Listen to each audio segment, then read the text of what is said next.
ಧ್ವನಿ ಮುದ್ರಣ, ಆಡಿಯೋ ಮತ್ತು ವಿಡಿಯೋ ಶ್ರೀಕಾಂತ್ ಹೆಗಡೆ, ಪೇಟೆಸರ.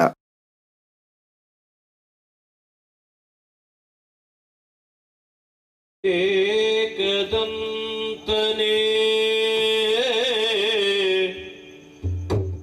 ನಿಜ ಗುಣಾನ್ವಿತ ಪರಶುಧಾರನೆ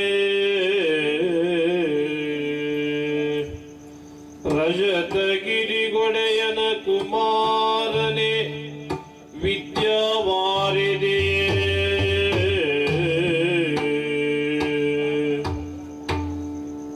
ಅಜನು ಘರಿ ರುದ್ರಾದಿಗಳು ಸಲೆ ಭಜಿಸುತ್ತಿಗರ ನವರತ ನಿನ್ನನು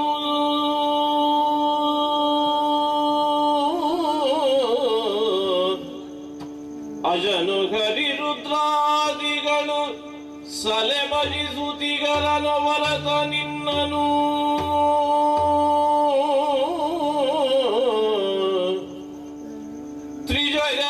ತ್ರಿಜಗವಂದಿತ ಗಣಪ ಪುದುಮತಿಗೆ ಮಂಗಲವ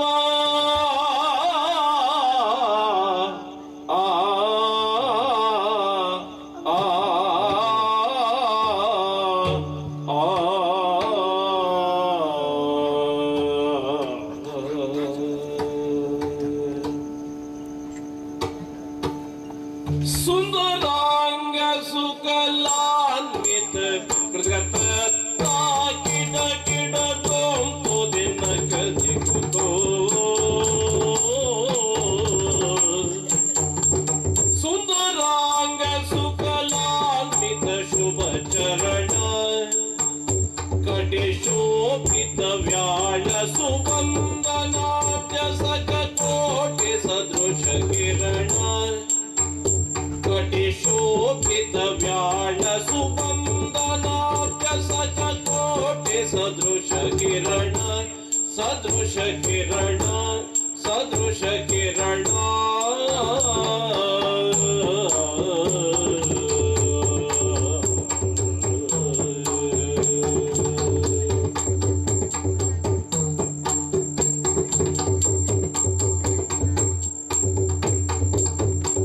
ಚಂದನಾಂಗ ಚರ್ಚಿತ ಸುಮನೋಗರ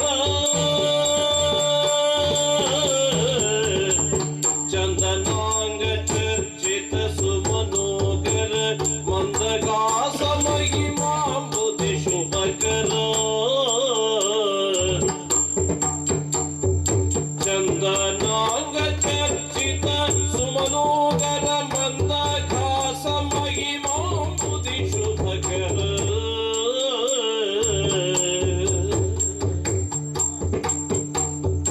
ಚಂದನಾಂಗ ಚರ್ಚಿತ ಸುಮನೋಗರ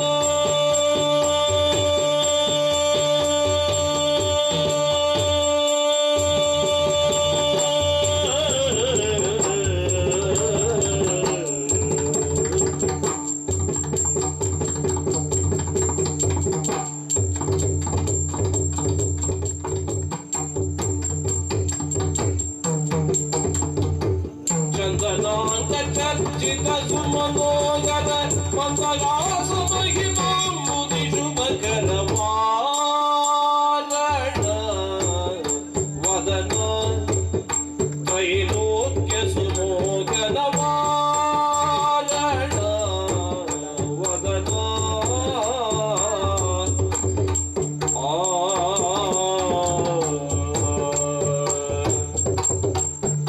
ವಾರಣಾಸ್ಯ ವರದಾಯಕ ಸನ್ನುತ ನಾರದಾದಿ ಮುನಿವಂದಿತ ಪದಯುಗ ವಾರಣ ವದನ ತ್ರೈಲೋಕ್ಯ ಸುಮೋಗನ ವಾರಣ ವದನ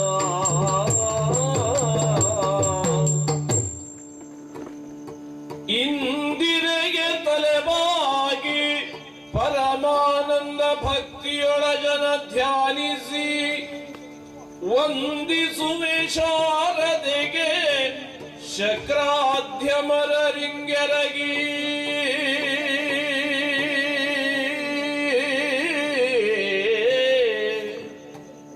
ಏ ನಾಂದಿಯೊಳು ವರವ್ಯಾಸ ಮುನಿಪದ ದ್ವಂದ್ವ ಕಾನತನಾಗಿ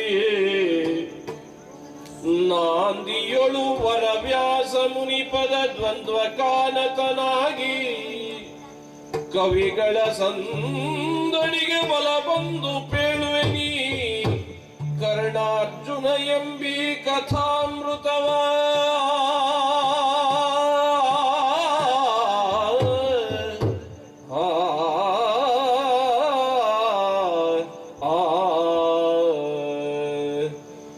ಕವಿಗಳ ಸಂದಣಿಗೆ ಬಲ ಬಂದು ಪೇಳುವೆ ನೀ ಕಥಾಮೃತವ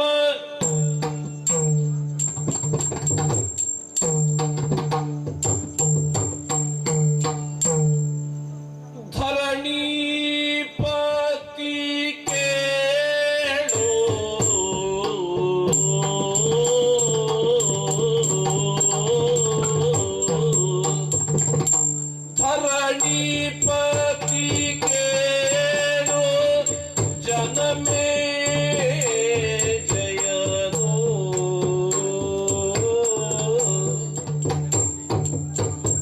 ಕೌರವನು ತರಳ ವೃಷಸೇನನನು ನೆನೆದು ಮರುಗುತ್ತಲೇ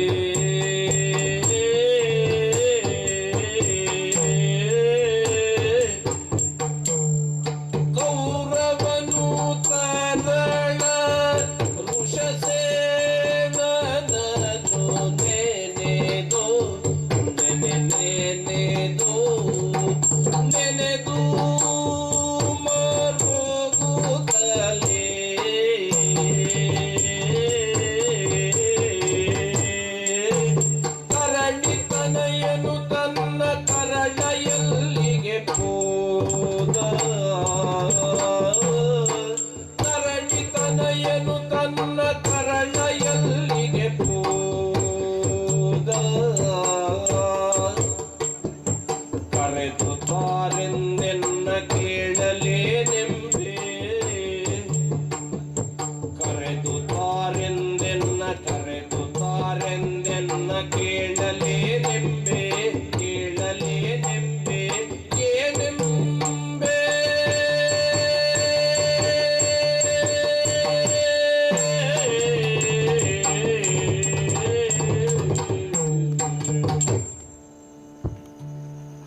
ಅಂತೂ ಮಹಾಭಾರತದ ಯುದ್ಧ ಘಂಟಿಕ್ಕೆ ಇಂದಿಗೆ 15 ದಿವಸ ಆಯಿತು ಪ್ರಾರಂಭವಾಗಿ. ಯುದ್ಧದ ವಾರ್ತೆಯನ್ನ ಕೇಳಿದ್ರೆ ದಿನದಿಂದ ದಿನಕ್ಕೆ ದುಃಖದ ವಾರ್ತೆಯನ್ನೇ ಕೇಳುವಂತ ಪರಿಸ್ಥಿತಿ ಈ ಕುರು ಸಾಮ್ರಾಟನಿಗೆ ನಿರ್ಮಾಣವಾಯಿತು.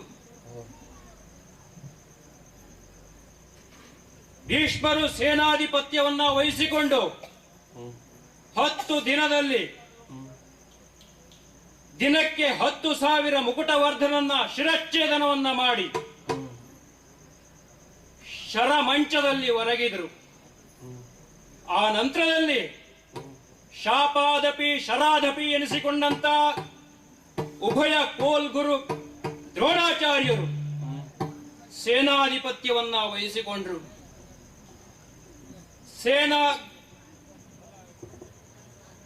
ದ್ರೋಣಾಚಾರ್ಯರ ಸೇನಾಧಿಪತ್ಯದಲ್ಲಿ ಜಯ ನಮ್ಮ ಪಾಲಿಗೆ ಆಗಬಹುದು ಎನ್ನುವಂತ ನಿರೀಕ್ಷೆ ಇತ್ತು.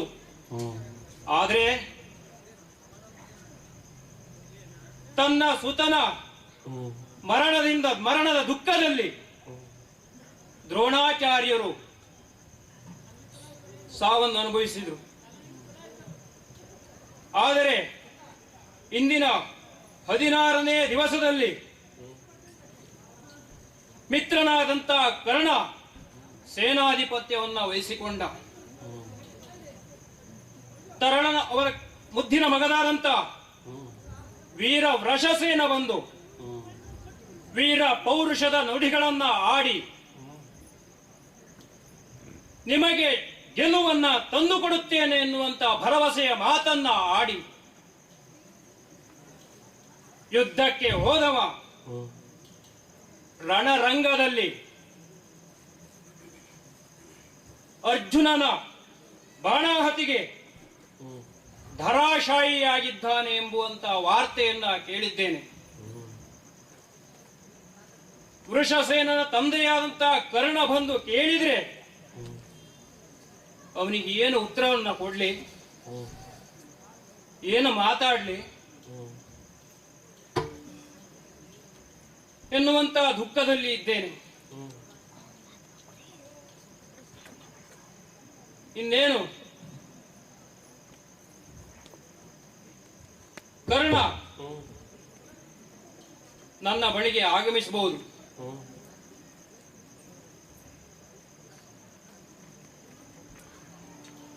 ಎಂದು ಮಲಗುವ ಸಮಯದೊಳಗೆ ಎಂದು ಮಲಗುವ ಸಮಯದೊಳಗೆ ನಾನು ನಡೆತಂದನು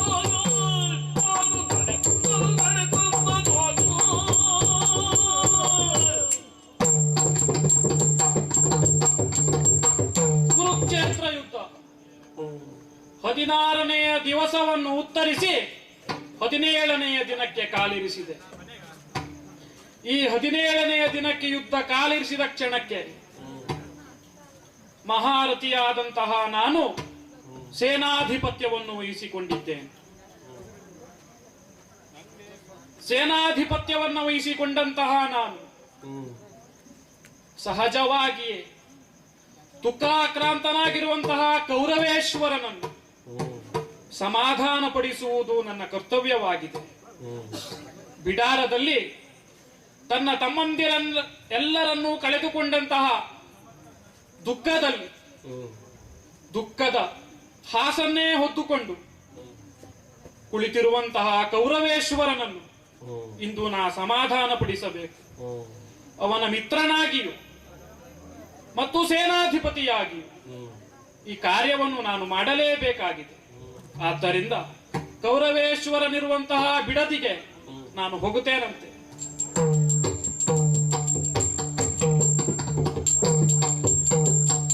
ಕೌರವೇಶ್ವರ ಮಿತ್ರ ಕರ್ಣ, ಇದೋ ನಿನ್ನ ಸಖನಾದಂತಹ ಕರ್ಣ, ನಮಸ್ಕರಿಸಿಕೊಂಡಿದ್ದೇನೆ. ಜಯವಾಗಲಿ ಅಂತ ಹೇಳು. ಜಯವಾಗಲಿ ಹೇಳುವಲ್ಲಿಯೂ ನಿನ್ನ ಮುಖದ ಸಂಖ್ಯೆಯನ್ನು ನಾ ಕಂಡೆ. ಏನಿದು ಕೌರವೇಶ್ವರ, ಏನು ಹೇಳು? ಇಂದಿದೆ ನಡೆ ಶೋಕ ಬಿಡು ಬಿಡು, ಇಂದಿದೆ ನಡೆ ಶೋಕ ಬಿಡು, ನಿನಗೆ ನಾನಿರಲು ಬಿಡು, ನಿನಗೆ ನಾನಿರಲು ಒಂದು ವ್ಯಾಕುಲವೇನು ಕೇಳೆನ್ನೊಳಿಗೋ.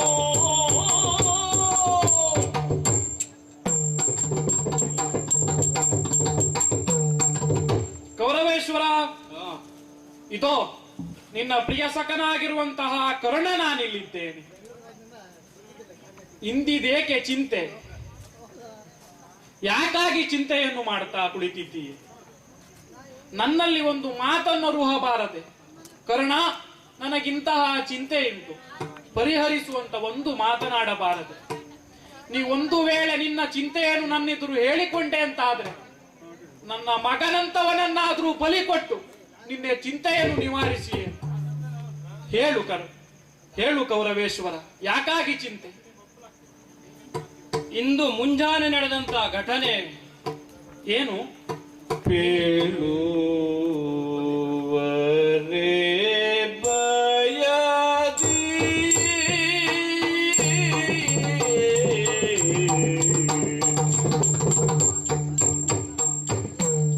ಪೇಳುವರೆ ಬಯದಿ ಬಾಯಾರಿ ಪೇಳುವರೆ ಬಯದಿ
ಕೇಳು ನಿನ್ನಯ ಕುವರ ಕೂಡ ಭೀಮನ ಗೆಲಿದು ಕಾಳಗದೊಳರ್ಜುನನೊಳೈದ ಸುರಪುರಕ್ಕೆ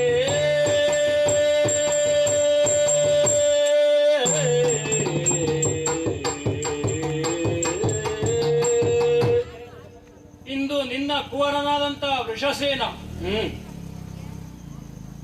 ವೀರಾವೇಶದ ನುಡಿಯನ್ನ ಆಡುತ್ತಾ ಪೌರುಷದ ಮಾತನ್ನ ಆಡುತ್ತಾ ನನ್ನ ಬಳಿಗೆ ಬಂದು ಯುದ್ಧಕ್ಕೆ ಅಪ್ಪಣೆಯನ್ನ ಕೇಳಿದ. ನೀವೇನನ್ನು ಮಾಡಿದಿರಿ? ಅವನ ಮಾತಿನಿಂದ ಇವ ನನ್ನ ಪಾಲಿಗೆ ಜಯವನ್ನ ತಂದು ಕೊಡುತ್ತಾನೆ ಎನ್ನುವಂತ ವಿಶ್ವಾಸದಿಂದ ಅವನಿಗೆ ಅಪ್ಪಣೆಯನ್ನ ಇತ್ತು ಯುದ್ಧಕ್ಕೆ ಕಳಿಸಿಕೊಟ್ಟೆ. ಒಳ್ಳೆಯ ಕೆಲಸವನ್ನೇ ಮಾಡಿದ್ದೀರಲ್ಲ. ಪೌರುಷದಿಂದ ಭೀಮನ ಜೊತೆಗೆ ಹೋರಾಟವನ್ನ ಮಾಡಿದ. ಶತ ಗಜ ತ್ರಾಣಿಯಾದಂತ ಭೀಮನಲ್ಲಿ ಯುದ್ಧವನ್ನ ಮಾಡಿ ಅವನನ್ನ ಹೊಡೆದು ಉರುಳಿಸಿ ಸ್ವಾಮಿ ಮೂರ್ಛೆ ತಪ್ಪುವಂತೆ ಮಾಡಿದ. ಫಲ ನನಗೂ ಒಂದು ಕ್ಷಣಕ್ಕೆ ಸಂತೋಷವಾಯಿತು. ಆ ನಂತರದಲ್ಲಿ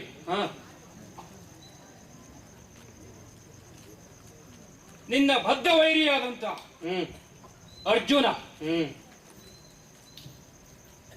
ಅರ್ಜುನನ ಜೊತೆಗೆ ಯುದ್ಧವನ್ನ ಮಾಡಿದ.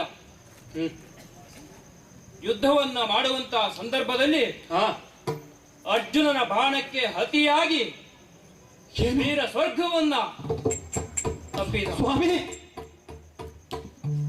ವೃಷಸೇನ ಇಲ್ಲ ಇಲ್ಲ ವೃಷಸೇನ ನಳಿತಾನೆ.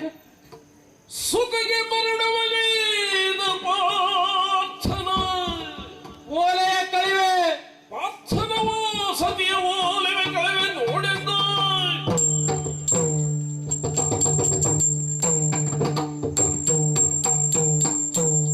ಕೌರವೇಶ್ವರ, ನನ್ನ ಮಗ ವೃಷಸೇನನ ಸಾವಿಗೆ ಕಾರಣನಾದಂತಹ ಅರ್ಜುನನ ಸತಿಯ ಓಲೆಯನ್ನು ಕಳೆಯುವೆ.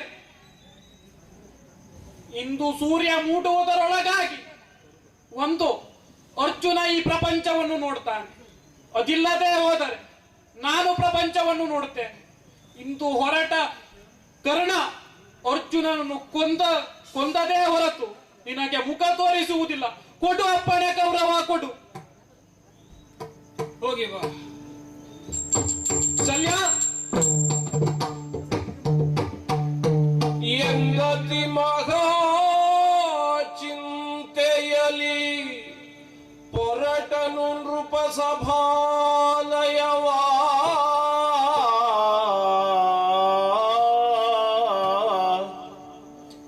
ಎಂದತಿ ಮಹಾ ಚಿಂತೆಯಲಿ ಪೊರಟನು ನೃಪ ಸಭಾಲಯವ ಅತುಳ ಬಲ ನಡೆ ತಂದು ಶಸ್ತ್ರದ ಹತಿಯೊಳೊರಗಿದ ಮಗನ ಕಾಣುತ್ತ ಅತುಳ ಬಲ ನಡೆ ತಂದು ಶಸ್ತ್ರದ ಗತಿಯೊಳೊರಗಿದ ಮಗನ ಕಾಣುತ್ತ ಗತಿಯದಾರೆನಗೆನುತ ಗತಿಯ ಎನಗದಾರೆನುತ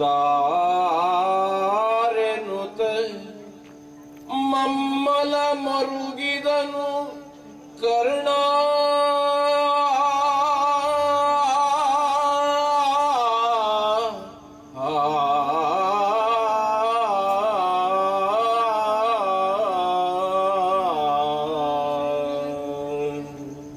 ಕೌರವೇಶ್ವರನಿಗೆ ಮಾತನ್ನ ಕೊಟ್ಟು ಬಂದೆ.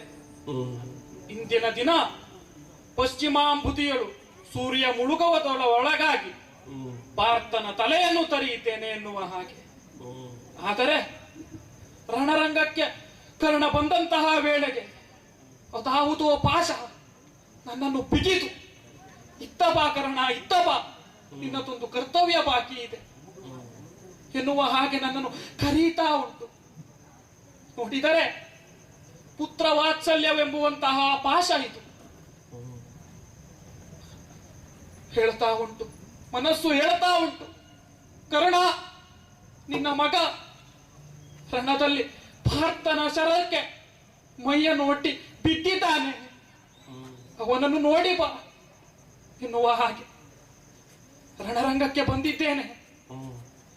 ಶಸ್ತ್ರದ ಘಾತಿಯಲ್ಲಿ ಮಲಗಿರುವಂತಹ ಮಗನನ್ನು ಕಂಡು, ಮಗನೇ ವೃಷಸೇನ, ಮಗನೇ ನಿನ್ನ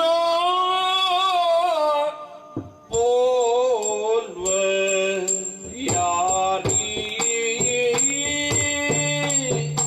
ಮಗನೇ ಮಗನೇ ನಿನ್ನ ಪೋಲ್ವ ಯಾರೀ, ವಿಗಡ ಭಟರು ಇನ್ನು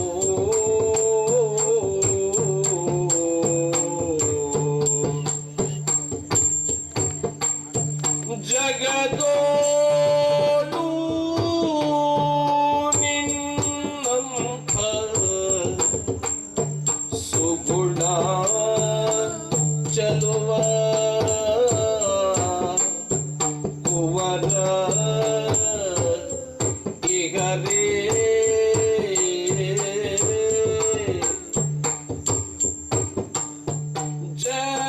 ಜಗದೊಳು ನಿನ್ನಂಥ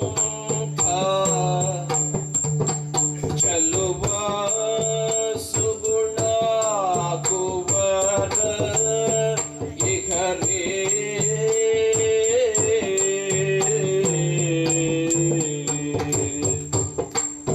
ಮಗನೇ ನೀನ ಪೋಲ್ವ ಯಾರೇ,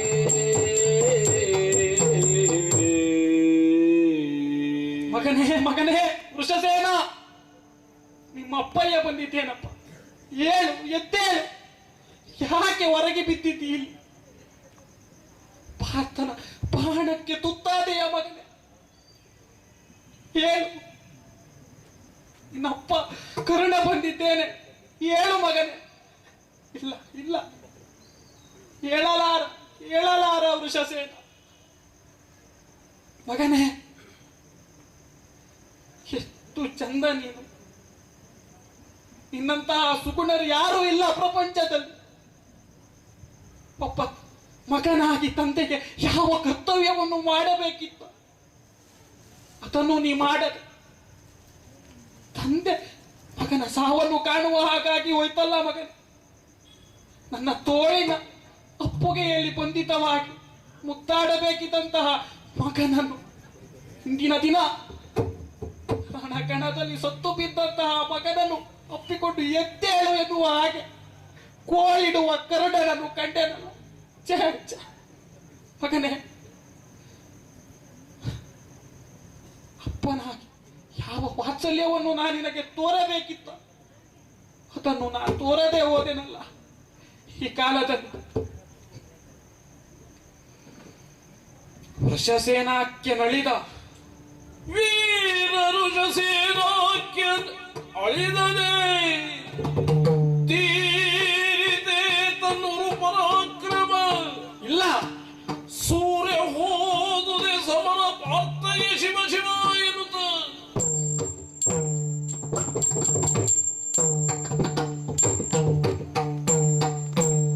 ಭರ್ತನ ಘಾತಿಗೊಳಗಾದಂತಹ ವೃಷಸೇನ ಒಂದು ಕಡೆಯಲ್ಲಿ ಬಿದ್ದು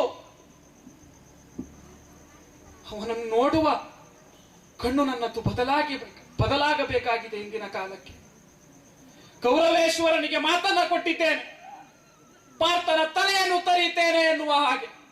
ಆ ಕರ್ತವ್ಯದ ಎದುರು ಮಗ ಸತ್ತು ಬಿದ್ದಿರಲಿ, ನನಗೆ ಕರ್ತವ್ಯವೇ ಮುಖ್ಯವಾಗಿದೆ.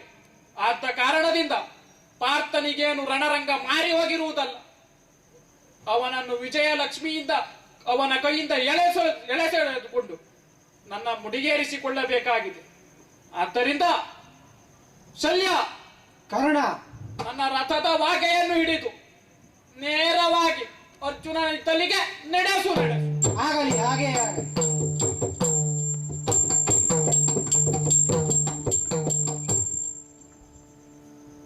ಬಂದ ರಥಮೌ ಕಾಣುತ್ತ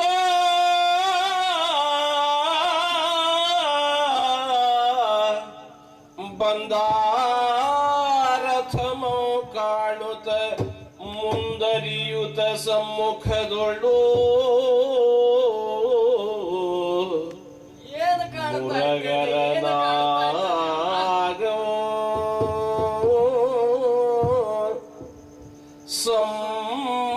ಸಮ್ಮುಖದೊಳಗ ಮುರಘರನ್ನು ಚಂದವೇ ಸಾರಥಿತನವಿದು ಸುಂದರನೇ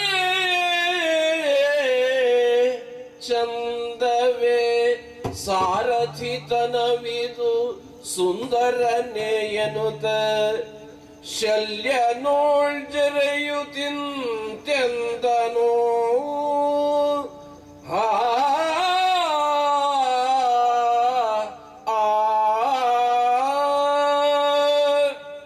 ಕುರುಕ್ಷೇತ್ರದ ಈ 17ನೇ ಯುದ್ಧದಲ್ಲಿ ಎಂದಿನಂತೆ ಪಾರ್ಥನ ರಥಕ್ಕೆ ಸಾರಥಿಯಾಗಿ ಅಥವಾ ಪಾರ್ಥನಿಗೆ ಸಾರಥಿಯಾಗಿ ಇಲ್ಲಿಯವರೆಗೆ ಪಾರ್ಥನನ್ನು ಹಾಗೂ ಅವನ ರಥವನ್ನು ತೆಗೆದುಕೊಂಡು ಬರುವಲ್ಲಿ ನಮ್ಮ ಪಾತ್ರವಿದೆ. ಎಂದಿನಂತೆ ಇಂದು ರಥವನ್ನು ಎತ್ತಿಕೊಂಡು ರಣರಂಗದಲ್ಲಿ ಧಾವಿಸುತ್ತಾ ಮುಂದಡಿ ಇಡುತ್ತಾ ಬರುವಂತಹ ಸಂದರ್ಭ. ಕುರುಕ್ಷೇತ್ರದ ಈ ರಣರಂಗದ ಮಧ್ಯ ರಥವನ್ನು ತಂದು ನಿಲ್ಲಿಸಿದ್ದೇನೆ. ಇದು ಹೊಸ ವಿಷಯವಲ್ಲ ಸ್ವಾಮಿ. ನಿರೀಕ್ಷಿತವೆಲ್ಲವೂ ಅನಿರೀಕ್ಷಿತವಾಗಿ ಹೋಯಿತಲ್ಲ. ಎದುರಿಗೆ ನೋಡಿದಾಗ, ವಿರೋಧ ಪಕ್ಷದಲ್ಲಿ ಕುಳಿತವರನ್ನು ಕಂಡಾಗ, ಕ್ರಮವಿಪ್ರಯವಾದ ಸಂದರ್ಭವನ್ನು ನೋಡಿದಾಗ ಆಶ್ಚರ್ಯವಲ್ಲದೆ ಮತ್ತೇನು ಸ್ವಾಮಿ? ಕರ್ಣನ ಸಾರಥಿಯಾಗಿ ಕುಳಿತವರು ಯಾರು ಎಂಬುದಾಗಿ ನೋಡಿದಾಗ ಶಲ್ಯ ಭೂಪತಿಗಳು. ನೋಡೋಣವಂತೆ, ಎರಡು ಮಾತಾಡಿಸಿ ಕಾಣುವ. ಶಲ್ಯ, ಓ ಕೃಷ್ಣ, ಶಲ್ಯ ಭೂಪ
ಈ ಸಾರಥಿ ತನಯಿದೋ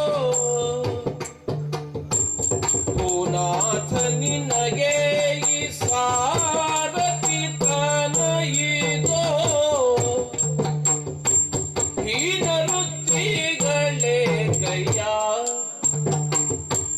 ಹೀನ ವೃತ್ತಿಗಳೇ ಕೈಯ ನಿನಗೆ ಈ ಸಾರಥಿ ತನಯಿದು ಹೀನ ವೃತ್ತಿಗಳೇ ಕೈಯ ಈ ಹೀನ ವೃತ್ತಿಗಳೇ ಕೈಯ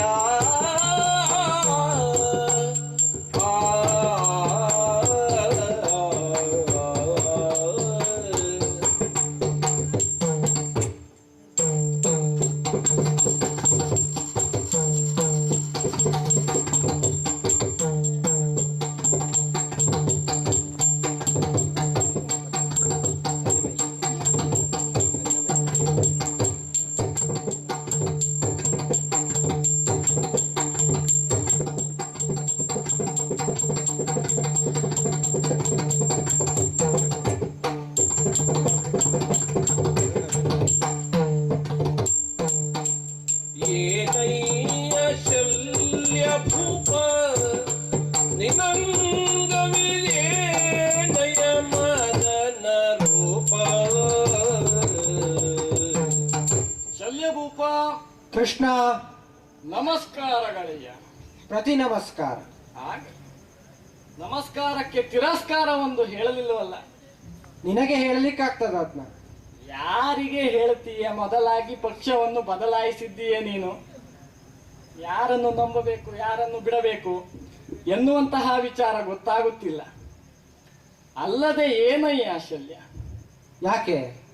ಈ ಬಹುತೇಕ ಕುರುಕ್ಷೇತ್ರ ಯುದ್ಧವೇ ಹಾಗೆ ಇರಬೇಕು. ದಿನದಿಂದ ದಿನಕ್ಕೆ ನೂತನವನ್ನೇ ಕಾಣ್ತಾ ಇದ್ದೀವಿ ವಿನಃ ನಿನ್ನಂತವರೆಲ್ಲ ಸಾರಥಿತನಕ್ಕೆ ಬಂದಿದ್ದೀರಿ ಅಂತಾದರೆ ಆಶ್ಚರ್ಯವಾಯ್ತಯ್ಯ. ಬರಬಾರದಿತ್ತ? ಹಾಗಲ್ಲ, ಯಾಕೆ ಗೊತ್ತೋ, ಮೊದಲಿಂದಲೂ ಹಾಗೆ ನಿನ್ನ ನಿರೀಕ್ಷೆ ಇತ್ತು ನಮಗೆ. ಮೊದಲು ಭೀಷ್ಮರ ಸೇನಾಧಿಪತ್ಯ ನಮಗೆ ಗೊತ್ತಿತ್ತು, ಭೀಷ್ಮರೇ ಬರಬಹುದು ಎನ್ನುವಂತಹ ನಿರೀಕ್ಷೆ ಇತ್ತು. ಭೀಷ್ಮರೇ ಬಂದಿದ್ದಾರೆ. ಆದರೆ ಭೀಷ್ಮರ ಕಾಲದ ನಂತರ ನೀನು ಬರಬಹುದು, ಎಲ್ಲಿ? ಸೇನಾಧಿಪತಿಯ ಜಾಗದಲ್ಲಿ ಬಹುತೇಕ ಶಲ್ಯ ಭೂಪತಿ ಬರ್ತಾನೆ ಎನ್ನುವಂತಹ ನಿರೀಕ್ಷೆ ನಮ್ಮದಾಗಿತ್ತು. ದ್ರೋಣರಿದ್ದರಲ್ಲ? ಅಲ್ಲ, ದ್ರೋಣ ನೀನು ಸಮರ್ಥ, ಬಿಲ್ವಿದ್ಯಾ ಪ್ರವೀಣನಾಗಿರುವಂತಹ ನೀನು, ಸಕಲ ವಿದ್ಯಾ ಪಾರಂಗತನಾಗಿರುವಂತಹ ನೀನು ಬರ್ತೀಯೇ ಎನ್ನುವಂತಹ ನಿರೀಕ್ಷೆ ನನ್ನದು. ಸುಳ್ಳಾಯಿತು. ದ್ರೋಣರು ಬಂದರು. ದ್ರೋಣರ ಸೇನಾಧಿಪತ್ಯದಲ್ಲಿ ಇನ್ನೂ ಆಶ್ಚರ್ಯ ಕಾದು ಕುಳಿತಿತ್ತು. ಏನು ಗೊತ್ತೋ, ಅವರು ನಿರ್ಮಿಸಿದಂತಹ ಚಕ್ರವ್ಯೂಹದಲ್ಲಿ ಅಭಿಮನ್ಯು ನುಗ್ಗಿ ತನ್ನದೇ ಆದಂತಹ ಜಾಪಿನಲ್ಲಿ, ತನ್ನದೇ ಆದಂತಹ ವೈಖರಿಯಲ್ಲಿ ಯುದ್ಧವನ್ನು ಮಾಡಿದ ಕೌಶಲ್ಯವನ್ನು ಕಂಡು ಧನುಸ್ಸನ್ನು ಹಿಡಿದು ಅಲ್ಲಿಯವರೆಗೆ ಯುದ್ಧವನ್ನು ಮಾಡಿದಂತಹ ಶಲ್ಯಭೂಪತಿಗಳು ಅಭಿಮನ್ಯುವಿನ ಯುದ್ಧ ಕೌಶಲ್ಯಗಳನ್ನು ಕಂಡು ಪಲಾಯನ ಮಾಡಿದ್ದು ಸತ್ಯ ಅಲ್ವಾ? ಯುದ್ಧ ವಿಮುಖರಾಗ್ತೀರಿ ಎನ್ನುವಂತಹ ನಿರೀಕ್ಷೆ ನಮಗಿರಲಿಲ್ಲ. ಆಗಲಿ, ಅದು ಒಂದು ಅನಿರೀಕ್ಷಿತವೇ ಆಗಿತ್ತು, ಆಗಿ ಹೋಯಿತು. ನಂತರ ದ್ರೋಣರ ಸೇನಾಧಿಪತ್ಯ ಮುಗಿದ ಮೇಲೆ ಈಗಲಾದರೂ ಬಹುತೇಕ ಶಲ್ಯಭೂಪಾಲ ಬರಬಹುದು ಸೇನಾಧಿಪತಿಯ ಜಾಗದಲ್ಲಿ ಎನ್ನುವಂತಹ ನಿರೀಕ್ಷೆಯಲ್ಲಿ ಬಂದವ ನಾನು. ಕೃಷ್ಣ, ಹೊಸತು ಎಂದರೆ ಹಾಗೆ ಅಲ್ವಾ? ಹೌದಯ್ಯ. ನಿರೀಕ್ಷೆಗೆ ತಕ್ಕಂತೆ ಬಂದರೆ ಅದು ಹೊಸತಾಗುವುದಿಲ್ಲ.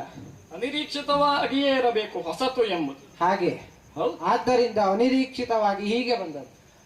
ನಿನಗೆ ಅನಿರೀಕ್ಷಿತ, ನನಗೆ ಬಿಡು. ಆದರೆ ಇಲ್ಲೇನಾಯ್ತು ಬಲ್ಲಯ್ಯ, ರಥವು ಎಂದಿನಂತೆಯೇ ಇದೆ. ರಥದಲ್ಲಿ ಒಂದು ಸೂತನಿರಬೇಕು, ಮತ್ತೊಬ್ಬ ಕ್ಷತ್ರಿಯನಿರಬೇಕು ಅಲ್ವಾ? ಇಲ್ಲ, ಈ ಕುರುಕ್ಷೇತ್ರ ಯುದ್ಧದಲ್ಲಿ ಸೂತನು ಇರುತ್ತಾನೆ, ಬ್ರಾಹ್ಮಣನು ಇರುತ್ತಾನೆ, ಬಿಡು. ಆದರೆ ನಿನ್ನ ರಥವನ್ನು ನೋಡಿದಾಗ ಸೂತನು ಇದ್ದಾನೆ, ಕ್ಷತ್ರಿಯನೂ ಇದ್ದಾನೆ. ಸರಿ ಆಯ್ತಲ್ಲ. ಸರಿಯಾಯಿತು, ಆದರೆ ಅವರ ಜಾಗ ಬದಲಾಯಿತು ಅಂತ.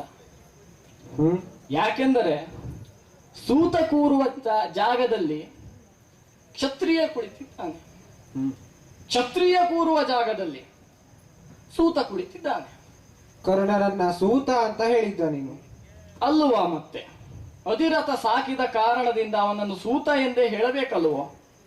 ಹಾಗಾದರೂ ಸಹ ಅಂಗರಾಜ್ಯಕ್ಕೆ ಅಧಿಪತಿ ಆತ. ಅಲ್ಲ, ಒಂದು ಆತ ಸೂತನೇ ಆದರೂ ಆಗಿದ್ದರೆ ಹ್ಮ್ ಶಲ್ಯ ಭೂಪತಿಗೆ ಒಂದಿಷ್ಟಾದರೂ ಉಳಿಯುತ್ತದೆ ಮರ್ಯಾದೆ. ಹ್ಮ್ ಅಂದರೆ ಹೇಳಿದ್ದು ಗೊತ್ತಾಯ್ತು. ಸೂತನಾದರೂ ಆಗಿದ್ದರೆ ಆತ ಗೊತ್ತಿಲ್ಲವಲ್ಲ ಜಾತಿ. ಹೀಗಿರುವ ಜಾತಿ ಸೂತನಾದರೂ- ಗೊತ್ತಿಲ್ಲದೆ ನೀನು ಹೇಗೆ ಸೂತ ಅಂತ ತೀರ್ಮಾನಿಸಿದೆ? ಅದೇ ಆ ಕಾರಣದಿಂದಲೇ ಸೂತನಾಗಿದ್ದರೂ ಒಂದು ಆತ ಒಂದು ವೇಳೆ ಕ್ಷತ್ರಿಯರೇ ಆಗಿದ್ದ ಅಂತ. ಅಡ್ಡಿ ಇಲ್ಲ. ಅಲ್ಲ, ಕ್ಷತ್ರಿಯನಾದರೂ ಆಗಿರಬಹುದು, ಅಲ್ಲ ಅಂತಲ್ಲ, ನಮ್ಮ ವಿರೋಧವೇ ಅಲ್ಲ. ಕ್ಷತ್ರಿಯನಾದರೂ ಆಗಿರಬಹುದು, ಹಾ. ಬ್ರಾಹ್ಮಣನಾದರೂ ಆಗಿರಬಹುದು, ಹೀಗೇನಾದರೂ ಇದ್ದರೆ. ಆದರೆ ಎಲ್ಲಾದರೂ ಆತ ಶೂದ್ರನು, ವೈಶ್ಯನು, ಪಂಚಮನು, ಚಾಂಡಾಲನು ಇಂತಹ ಜಾತಿಗೆ ಸೇರಿದ್ದರೆ ಶಲ್ಯನ ಜೀವನ ಎನ್ನುವಂತಹ ಬಿಳಿಯ ಶಲ್ಯಕ್ಕೆ ಕಪ್ಪು ಚುಕ್ಕೆಯನ್ನಿಟ್ಟಂತಾಗುತ್ತದೆಯೋ ಎನ್ನುವಂಥದ್ದು. ಯಾಕೆಂದರೆ ನಿನ್ನನ್ನು ಮೊದಲಿನಿಂದ ಕಂಡವನಲ್ಲವೋ ನಾನು, ಸಹಪಾಠಿಯಾಗಿಯೋ ಹ್ಮ್ ನೆಂಟನಾಗಿಯೋ ಕಂಡವನೇ ಇದ್ದೇನೆ. ಹಾ ನಮ್ಮಿಬ್ಬರ ಬಾಂಧವ್ಯದಲ್ಲಿ ಯಾವ ಕೊರತೆಯೂ ಇಲ್ಲ. ಹಾಗಿರುವಾಗ ಇಂದಿನ ಈ ಹೊಸ ಕ್ರಿಯೆ ಎಂಬುದು ಆಶ್ಚರ್ಯವನ್ನು, ವಿಸ್ಮಯವನ್ನು ತಂದು ನಿಲ್ಲಿಸಿಬಿಟ್ಟಿದೆ. ಅಲ್ಲ, ನಾನಾಗಿಯೇ ಆಲೋಚನೆಯನ್ನು ಮಾಡಿದ್ದು, ಕುಳಿತುಕೊಂಡು ರಥದಲ್ಲಿಯೇ ಕುಳಿತುಕೊಂಡು ಆಲೋಚನೆ ಅಷ್ಟೇ. ಮತ್ತೆ ಹ್ಮ್ ಶಲ್ಯಭೂಪ ಯಾರಿಗೂ ಅಗ್ಗದಲ್ಲಿ ಸಿಗುವವಾತನಲ್ಲ. ಹಾ ಎಲ್ಲ ವಿಷಯದಲ್ಲೂ ತನ್ನ ಲಾಭವನ್ನೇ ನೋಡುತ್ತಿರುವಂತಹ ಶಲ್ಯ ಒಂದಕ್ಷೋಹಿಣಿ ಸೈನ್ಯವನ್ನು ತಂದೂ ಸಾರಥಿಯಾಗಿ ಕುಳಿತುಕೊಳ್ತಾನೆ ಎಂದರೆ ಹ್ಮ್ ಏನಿರಬಹುದು ಎನ್ನುವಂತಹ ಆಲೋಚನೆ ಮಾಡಿ ಮೊದಲು ಬಂದವ ಧನುಸ್ಸನ್ನು ಹಿಡಿದು ರಥಿಕನಾಗಿ ಕುಳಿತುಕೊಂಡು ಯುದ್ಧ ಮಾಡಿದವ ನೀನು. ಹಾ ಅಭಿಮನ್ಯುವಿನ ಕಾಲದಲ್ಲಿ ಯುದ್ಧ ವಿಮುಖನಾಗಿ ಹಾ ಹೋದವ ನೀನು. ಹ್ಮ್ ಅಭಿಮನ್ಯುವಿನ ಯುದ್ಧ ಟಿವಿಯನ್ನು ಕಂಡಂತಹ ನೀನು. ಅಲ್ಲ, ಇದು ಆಲೋಚನೆ ಮತ್ತು ಬಹುತೇಕ ಆಯ್ತಪ್ಪ. ಹೀಗೆ ಆಲೋಚನೆ ಇದ್ದರೂ, ಆದರೆ ಶಲ್ಯಭೂಪನನ್ನು ಕಂಡ ಒಂದು ವಿಚಾರದಲ್ಲಿ ಹೀಗೆ ಇದ್ದಿರಲಿಕ್ಕಿಲ್ಲ. ಆದರೂ ಒಂದು ಆಲೋಚನೆ ಬಂದಿದೆಯಲ್ಲ, ಅದನ್ನು ನಿನ್ನಲ್ಲಿ ಅನುಮಾನ ಬಂದರೆ ಪರಿಹರಿಸಿಕೊಳ್ಳಿಕ್ಕೆ ಬೇಕು. ಅದು ತೋಡಿಕೊಳ್ತಾ ಇದ್ದೇನೆ ಅಷ್ಟೇ. ನಿನ್ನಲ್ಲಿ ಪ್ರಶ್ನೆಯೂ ಅಲ್ಲ ಹಾಗಂತ ನೀನು ಆಯ್ತು. ಉತ್ತರಿಸಲೇಬೇಕು ಎನ್ನುವಂತಹ ಅನಿವಾರ್ಯತೆಯೂ ಇಲ್ಲ. ಅಲ್ಲ, ನನ್ನ ವಿಚಾರ ಅಷ್ಟೇ. ಅಭಿಮನ್ಯುವಿನ ಯುದ್ಧ ವೈಖರಿಯನ್ನು ಕಂಡಂತಹ ನೀನು ಹ್ಮ್ ಅಭಿಮನ್ಯುವೇ ಇಷ್ಟು, ಅವನ ಅಪ್ಪ ಅರ್ಜುನ ಇನ್ನು ಹೇಗೆ ಎನ್ನುವಂತಹ ವಿಚಾರ ಬಂದು ಇಂತಹ ಸ್ಥಾನದಲ್ಲಿ ಕುಳಿತು ಬಿಟ್ರೆ ಸಮಸ್ಯೆ ಇಲ್ಲವಲ್ಲ. ಹೀಗೇನಾದರೂ ಇದ್ದಿರಬಹುದು. ಆದರೆ ನನ್ನ ಕಲ್ಪನೆಯ ಪ್ರಕಾರ ಹೀಗಿದ್ದಿರಲಿಕ್ಕಿಲ್ಲ. ಯಾಕೆಂದರೆ ಶಲ್ಯಭೂಪತಿ ಅಲ್ಲವೋ ಆತ. ಮಾದ್ರ ದೇಶದ ಸಿಂಹಾಸನದಲ್ಲಿ ರಾಜರಾಜೇಶ್ವರನಾಗಿ ರಾರಾಜಿಸುತ್ತಿರುವಂತಹ ಶಲ್ಯಭೂಪತಿಗಳು ಇಂದಿನ ಈ ಕುರುಕ್ಷೇತ್ರದ 17ನೇ ದಿವಸದಲ್ಲಿ ಯಕ್ಕಶ್ಚಿತ್ ಸೂತನಾದಂತಹ ಕರ್ಣನಿಗೆ ಹ್ಮ್ ಕ್ಷತ್ರಿಯ ಧರ್ಮವನ್ನು ಪರಿಪಾಲಿಸುತ್ತಾ ರಾಜಧರ್ಮವನ್ನೇ ಅನುಲಂಘಿಸುತ್ತಾ ಬರುತ್ತಿರುವಂತಹ ನೀನು ಕರ್ಣನಿಗೆ ಸಾರಥಿಯಾಗಿ ಬಂದಿದ್ದೀಯೇ ಅಂತಾದರೆ ಯಾವ ಕಾರ್ಯದಿಂದ ಅಥವಾ ಯಾವ ಒಂದು ನೆಲೆಯಿಂದ ನೀನು ಬಂದಿರಬಹುದು ಎನ್ನುವುದಂತೂ ಪ್ರಶ್ನೆ ಆಗುತ್ತದೆ. ಮೊದಲನೆಯ ಪ್ರಶ್ನೆ ಆಗುತ್ತದೆ. ಹಾಗಾಗಿ ಮತ್ತೊಂದು ವಿಚಾರವೂ ಉಂಟು. ಏನು ಹೀಗಿದ್ದಿರಬಹುದೋ? ಮೊದಲು ಒಂದು ಅಕ್ಷೋಹಿಣಿ ಸೈನ್ಯವನ್ನು ಪಾಂಡವರಿಗೆ ತರಬೇಕು ಎಂದು ಬಂದವನಂತೆ. ಆಮೇಲೆ ಕೌರವನ ಆತಿಥ್ಯ ಏನೋ ದೊರಕಿತಂತೆ, ದಿವ್ಯ ಭೋಜನವನ್ನು ಉಂಡ ನೀನು ಕೌರವ ಎಂದು ತಿಳಿಯದೆ ಆತಿಥ್ಯವನ್ನ ಸ್ವೀಕರಿಸಿದಂತಹ ನೀನು ಸಂತೋಷದಿಂದ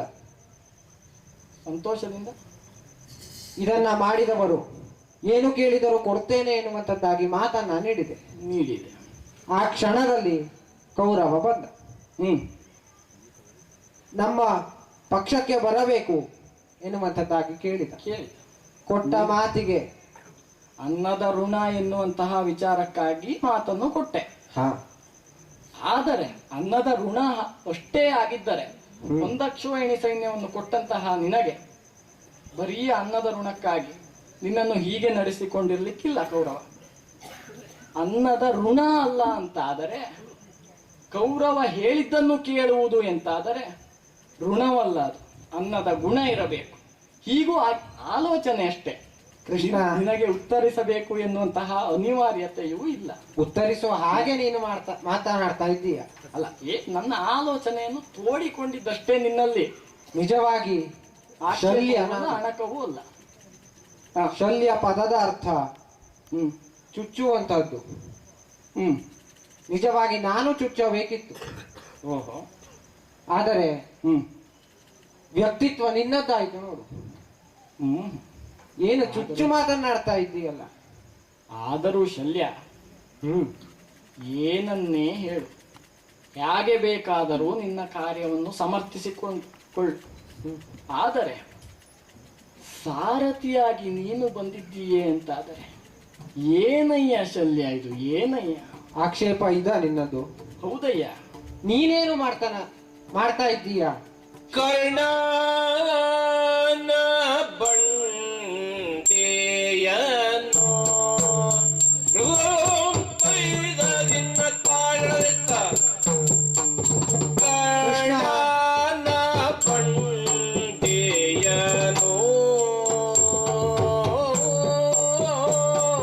ಕರ್ಣನ ಬಂಡೆಯನೋ ನಾ ಹೊಡೆಯುವುದು ದುರ್ನೀತಿಯುವುದೋ ನೀನೋ, ನಾ ಹೊಡೆಯುವುದು ದುರ್ನೀತಿಯುವುದೋ ನೀನೋ.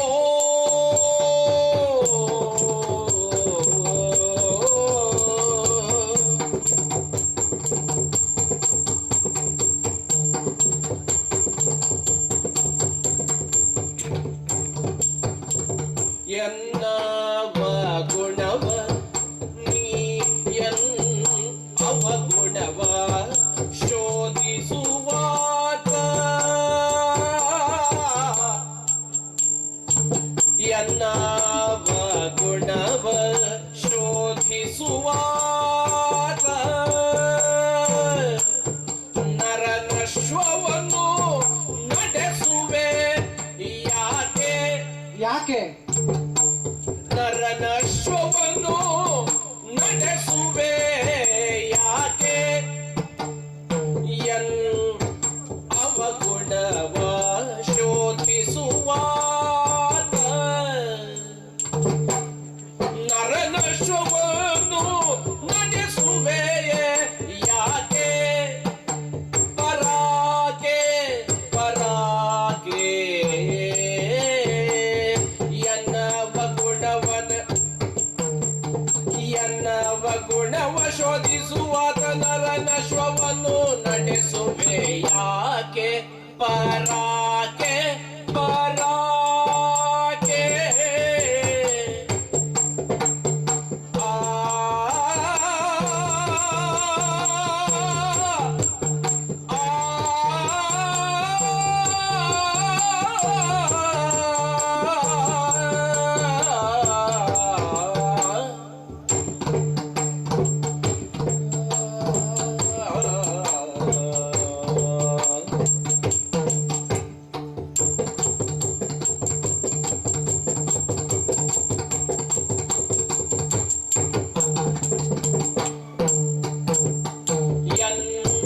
ಅವಗುಣವ ಶೋಧಿಸುವಾಗ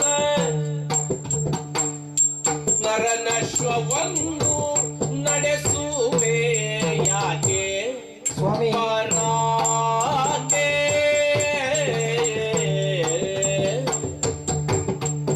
ಎನ್ನವ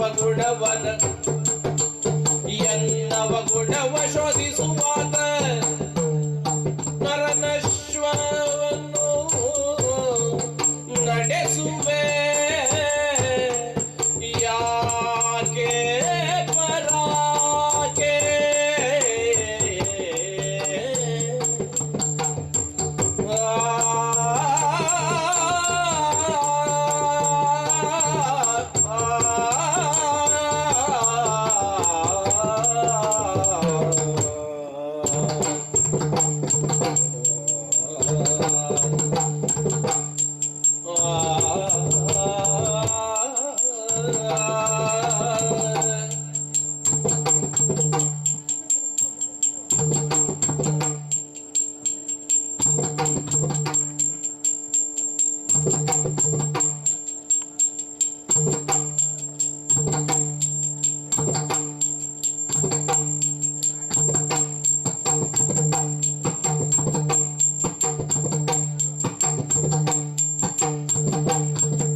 ಕರ್ಣನ ಬಂಡೆಯನ್ನು ನಾ ಹೊಡೆಯುವುದು ದುರ್ನೀತಿ.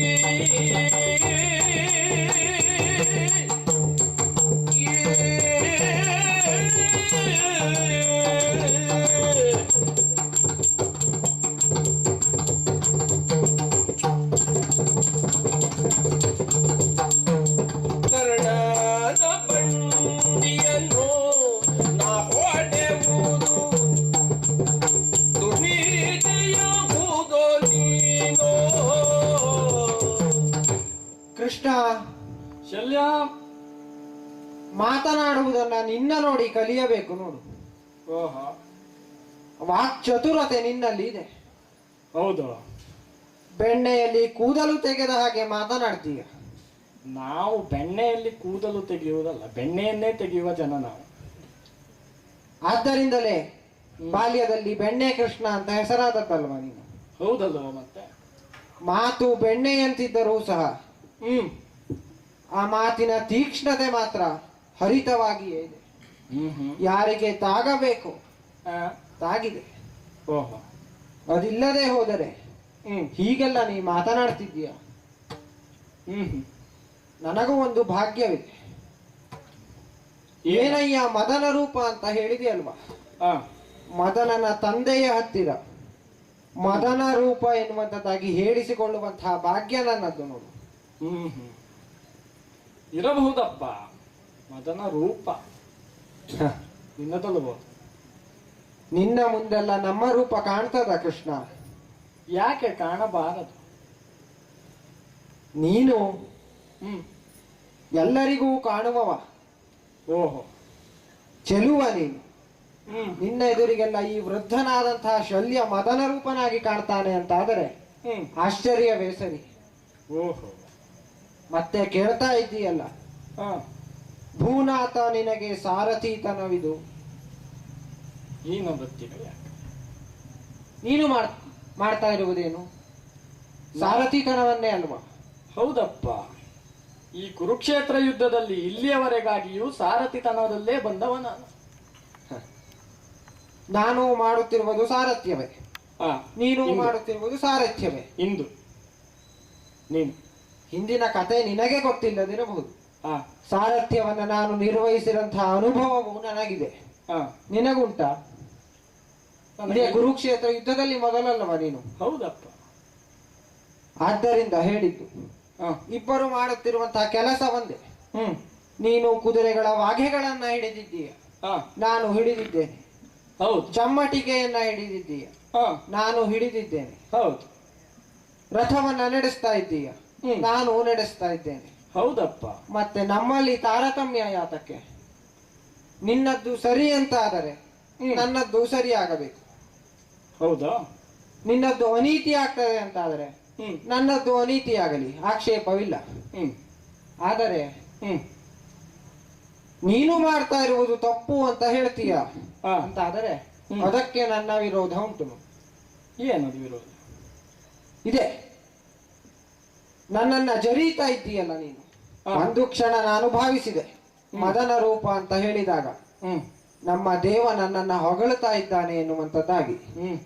ಆದರೆ ಮರುಕ್ಷಣದಲ್ಲಿ ತೆಗಳಿದೆ ನೀನು ನೋಡು. ಆದ್ದರಿಂದಲೇ ನಿನ್ನನ್ನು ಉತ್ತಮ ವಾಗ್ಮಿ ಅಂತ ಹೇಳಿದ್ದು. ಓಹ್, ಈ ಯುದ್ಧದಲ್ಲಿ ಕರ್ಣನಿಗೆ ನಾನು ಸಾರಥ್ಯವನ್ನ ನಿರ್ವಹಿಸ್ತಾ ಇದ್ದೇನೆ ಎನ್ನುವಂತಹ ಆಕ್ಷೇಪ ನಿನ್ನದಲ್ವಾ?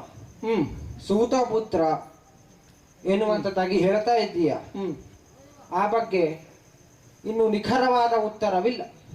ಆದ್ದರಿಂದ ಅವನ ಕುಲದ ಬಗ್ಗೆ ಅದೇ ನಾವು ಮಾತನಾಡುವುದು ತಪ್ಪಾಗ್ತದೆ. ನಾನು ಹೇಳಿದ್ದು ಅದೇ, ಕುಲದ ಬಗ್ಗೆ ಹೇಳುವುದು ಎಂತಂದರೆ ಎಲ್ಲವುದಕ್ಕೂ ಸಮಾನವಾಗಿ ಹೇಳಿದ್ದಾನೆ. ಕ್ಷತ್ರಿಯನಾದರೂ ಆಗಿರಬಹುದು, ಶೂದ್ರನಾದರೂ ಆಗಿರಬಹುದು, ಬ್ರಾಹ್ಮಣನಾದರೂ ಆಗಿರಬಹುದು. ಕುಲದ ಬಗ್ಗೆ ಮಾತನಾಡುವುದೇ ತಪ್ಪಾಗ್ತದೆ ಅಂತ ಹೇಳಿದ್ದು ನಾನು. ಅಲ್ಲ, ಆಗಿರಬಹುದು ಎನ್ನುವಂತಹ ಯೋಚನೆ. ಕೃಷ್ಣ, ನಾನು ಜಾತಿ ಮತಗಳಿಗೆ ಮನ್ನಣೆಯನ್ನ ಕೊಡುವವನಲ್ಲ. ಓಹೋ, ಅವನ ವೀರತ್ವಕ್ಕೆ ಸಾರಥಿಯಾಗಿ ಬಂದು ಕುಳಿತಿದ್ದೇನೆ. ಯಾಕೆ? ಜಾತ್ಯತೀತ ನಾನು. ಓಹೋ, ಕರ್ಣನ ವೀರ, ಜಾತಿಗಳನ್ನ ಮೀರಿದವ. ಕರ್ಣನ ಅವನ ಪ್ರತಿಭೆಗೆ ಅರ್ಹತೆಗೆ ಮಾತ್ರ ನನ್ನ ಬೆಲೆ. ಅವ ಯಾವ ಜಾತಿಯವನೇ ಆಗಿರಲಿ. ಶಲ್ಯ, ಕೃಷ್ಣ, ಕರ್ಣನ ವೀರತೆ ಬಗ್ಗೆ ಮಾತಾಡುವುದಲ್ವೋ ನೀನು? ಹಿಂದಲ್ವೋ ನಾನು ಕೇಳಿದ್ದು? ಹಿಂದೆ ಕೇಳಿದ್ದಿಲ್ಲವಲ್ಲ. ಶಲ್ಯ ಕರ್ಣನನ್ನು ಹೊಗಳ್ತಾ ಇದ್ದಾನೆ, ಕರ್ಣ ವೀರ ಎಂದು ಹೇಳ್ತಾ ಇದ್ದಾನೆ. ಮೊದಲನೆಯದಾಗಿ ಕೇಳ್ತಾ ಇರುವುದು ಅಲ್ಲ ಎಂತಾದರೆ, ಕೌರವನ ಸಾಮ್ರಾಜ್ಯದಲ್ಲಿ ನಿಮ್ಮದು 2 ಪಕ್ಷವಲ್ಲವೋ? ಭೀಷ್ಮರದ್ದೊಂದಾದರೆ ಕರ್ಣದೊಂದೊಂದು. ಭೀಷ್ಮರ ಪಡೆಯಲ್ಲಿ ನೀನೋ, ಕೃಪರೋ, ದ್ರೋಣರೋ ಇರಬಹುದು. ಭೀಷ್ಮರನ್ನು ಓಲೈಸಿದರೆ ಶಕುನಿಯೋ, ದುಶ್ಯಾಸನನೋ, ಜಯದ್ರಥನೋ ಇಂಥವರೆಲ್ಲ ಅವನನ್ನು ಓಲೈಸ್ತಿದ್ರಲ್ವ. ಭೀಷ್ಮರು ಕರ್ಣನನ್ನು ನಿಂದಿಸಿದಾಗಲೆಲ್ಲವೂ ಭೀಷ್ಮರ ಮಾತನ್ನು ಓಲೈಸಿದವನಲ್ಲವೋ ನೀನು? ಓಲೈಸಿದ್ದಿರಬಹುದು ಆ ಸಂದರ್ಭದಲ್ಲಿ, ಅವನ ವ್ಯಕ್ತಿತ್ವವನ್ನ ಹೀಗಳದೆದ್ದು. ಆದರೆ ಕುರುಕ್ಷೇತ್ರ ಯುದ್ಧದಲ್ಲಿ ಆತನ ಶೌರ್ಯ ಪರಾಕ್ರಮಗಳಿಗೆ ಮನ್ನಣೆ ಇತ್ತು. ನಾನು ಇಲ್ಲಿ ಬಂದು ಕುಳಿತಿದ್ದೇನೆ. ಏನು ನೋಡಿದೀಯಪ್ಪ ಕರ್ಣನಲ್ಲಿ ಅಂತಹ ಪರಾಕ್ರಮ? ಅಭಿಮನ್ಯುವಿನ ಕರವನ್ನು ಕಡಿದಿದ್ದೇ ಪರಾಕ್ರಮ ಎನ್ನುವುದು? ಹಾಗೆ ಹೇಳಲಿಕ್ಕಾಗುವುದಿಲ್ಲ. ಏನು ಸಾಧನೆ ಮಾಡಿದ್ದಾನೆ ಎಂದು ಅವನ ಪರಾಕ್ರಮವನ್ನು ಕಂಡು ಜಾತಿಗಿಂತ ಪರಾಕ್ರಮ ದೊಡ್ಡದು ಎನ್ನುವ ಮಾತನ್ನು ಹೇಳ್ತಾ ಇದ್ದೀಯೆ. ಏನು ಸಾಧನೆ ಮಾಡಿದ್ದಾನವ? ಸಾಧನೆ ನಿನ್ನೆದುರಿಗೆ ಇಂದು ಕೃಷ್ಣಾರ್ಜುನರ ಎದುರಿಗೆ ಅವ ಸಮದಂಡಿಯಾಗಿ ನಿಲ್ತಾನೆ ಎನ್ನುವಂಥದ್ದೇ ಒಂದು ಸಾಧನೆ ಆಗ್ತದೆ. ನಿನ್ನ ಭರವಸೆ ನಿಲ್ಲಬಹುದು, ನಿಲ್ಲುತ್ತಾನೆ, ದಂಡಿಸ್ತಾನೆ ಎನ್ನುವಂತಹ ಭರವಸೆ ಅಷ್ಟೇ. ಪರೀಕ್ಷಾ ರಂಗದಲ್ಲಿ ಅರ್ಜುನ ಮಾಡಿದಂತಹ ಎಲ್ಲ ಶರಚಮತ್ಕೃತಿಗಳನ್ನ ಆತನು ಮಾಡಿ ಜನರಿಂದ ಸಹಿ ಎನ್ನಿಸಿಕೊಂಡವನಾತ. ಆದ್ದರಿಂದ ಅವ ಒಬ್ಬ ಪರಾಕ್ರಮಿ ಹೌದು ಎನ್ನುವಂಥದ್ದನ್ನ ಒಪ್ಪಿಕೊಳ್ಳಲಿಕ್ಕೆ ಬೇಕಾಗ್ತದೆ. ಅವನ ಪ್ರತಿಭೆಗೆ ಮನ್ನಣೆಯನ್ನ ಕೊಟ್ಟು ನಾನು ಈ ಸಾರಥ್ಯವನ್ನ ಒಪ್ಪಿಕೊಂಡಿದ್ದೇನೆ. ಮತ್ತೆ ಕುರು ಸೇನೆಗೆ ಆತ ಅಧಿಪತಿ ಆಗಿದ್ದಾನೆ ಈ ಸಂದರ್ಭದಲ್ಲಿ, ಸೇನಾಧಿಪತಿಯಾಗಿದ್ದ. ಆದ್ದರಿಂದಲೂ ಸಹ ನಾನು ಅವನ ಸಾರಥ್ಯವನ್ನ ಮಾಡುವಂಥದ್ದು ತಪ್ಪು ಅಂತ ಹೇಳಲಿಕ್ಕಾಗುವುದಿಲ್ಲ. ನನಗೆ ನೀನು ಹೀಗೆ ಹೇಳುತ್ತಿರುವಂತಹ ನೀನು ಮಾಡ್ತಾ ಇರುವಂತದ್ದೇನು? ಕೃಷ್ಣ, ಲೋಕದ ಸ್ವಭಾವವೇ ಹಾಗೆ. ತಮ್ಮ ತಪ್ಪನ್ನ ಯಾರೂ ಹೇಳುವುದಿಲ್ಲ.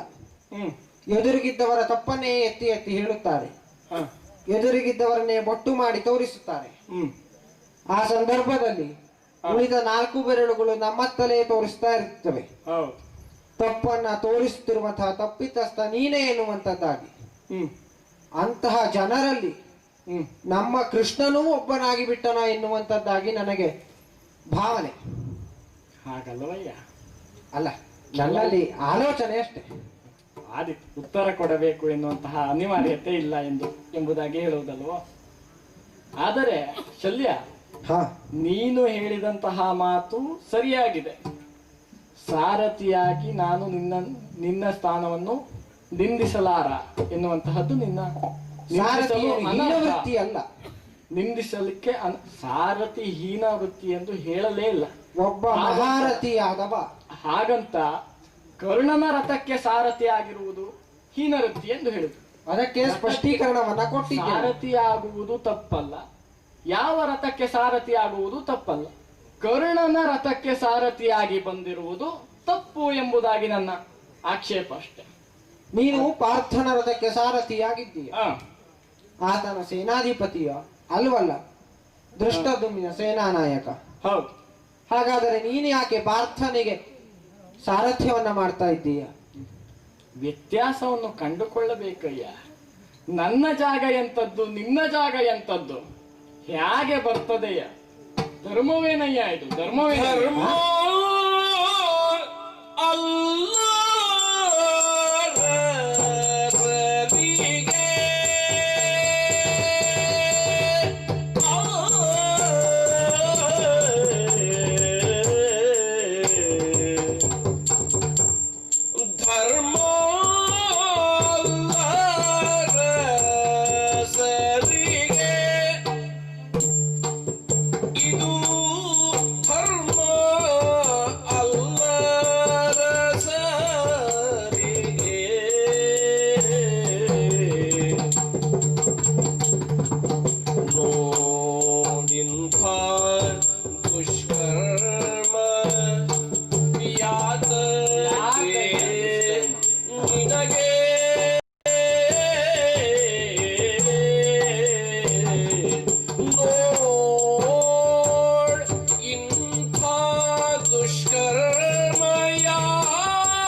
ನಡೆಸುವ ಮರ್ಮವಾದರು ಬಲ್ಲೆಯ ಬೇಡಯ್ಯ.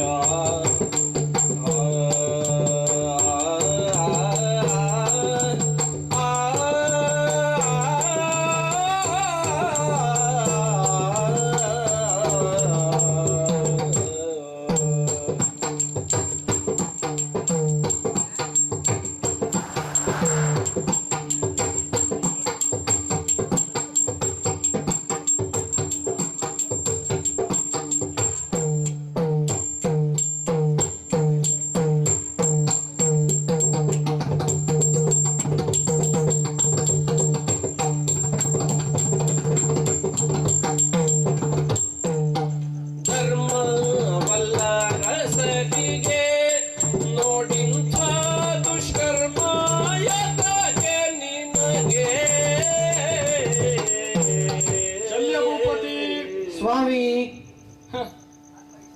ಭೂಪಾಲಕ ಎಂತಹ ಬಿರುದಯ್ಯ.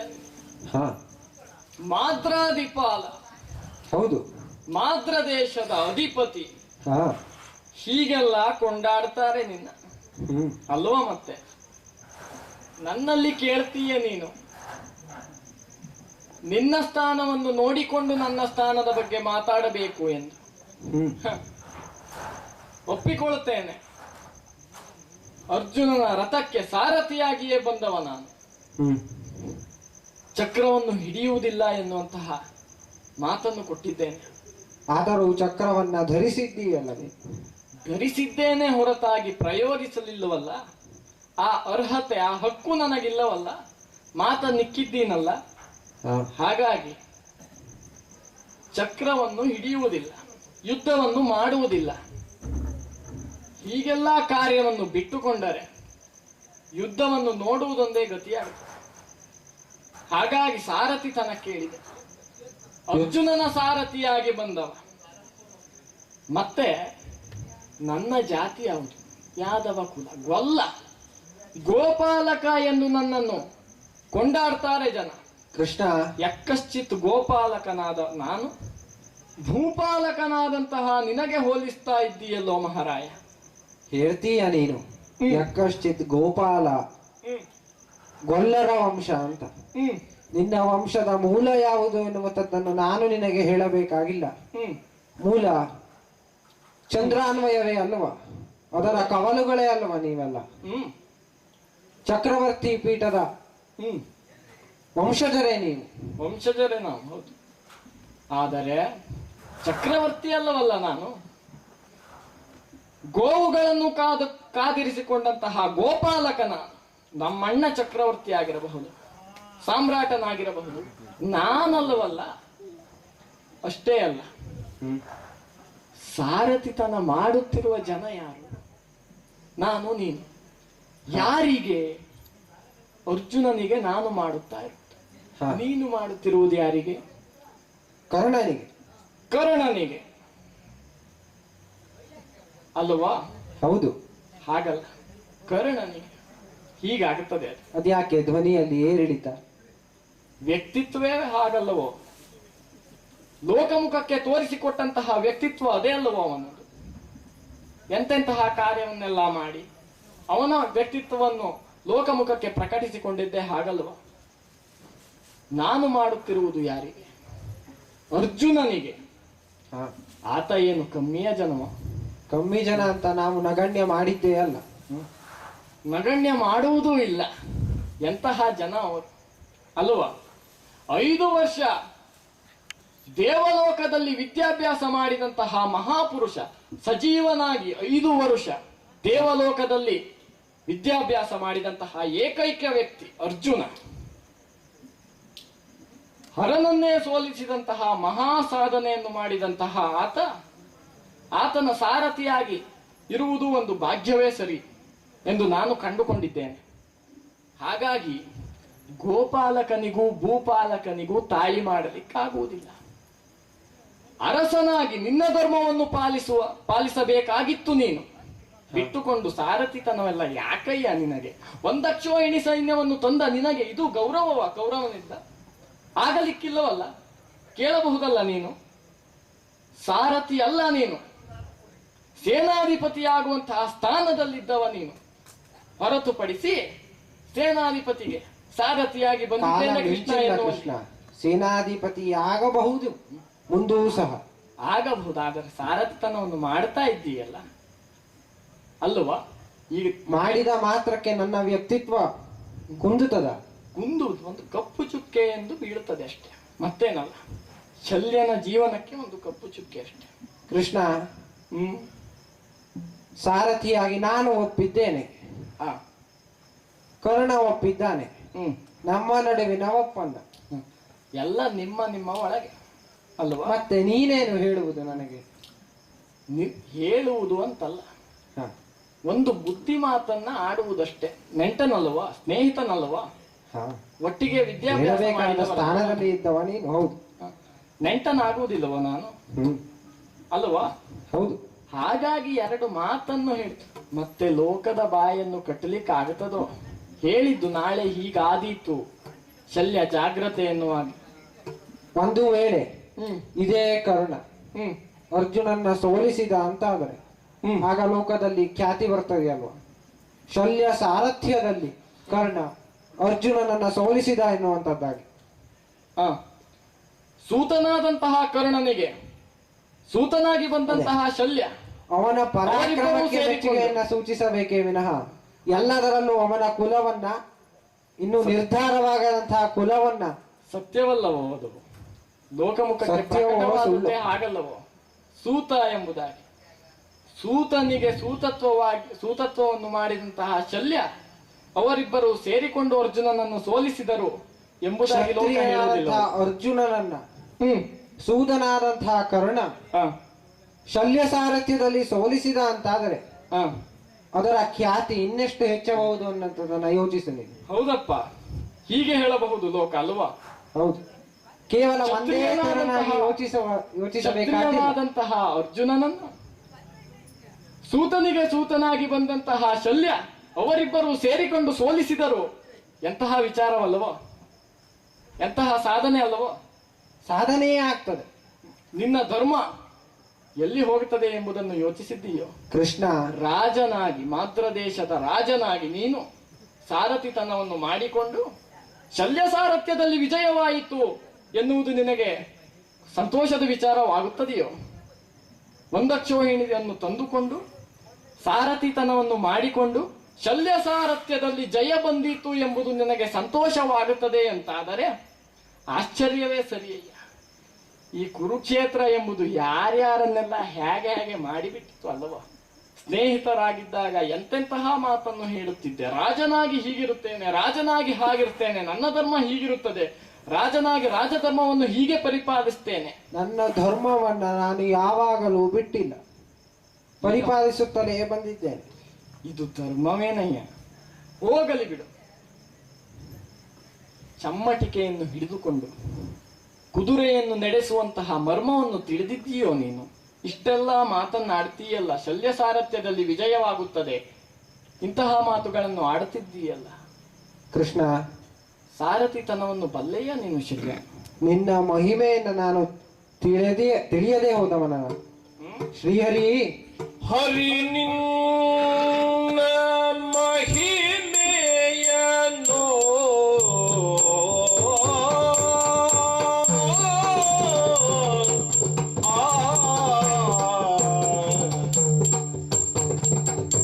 ಶ್ರೀಹರಿ,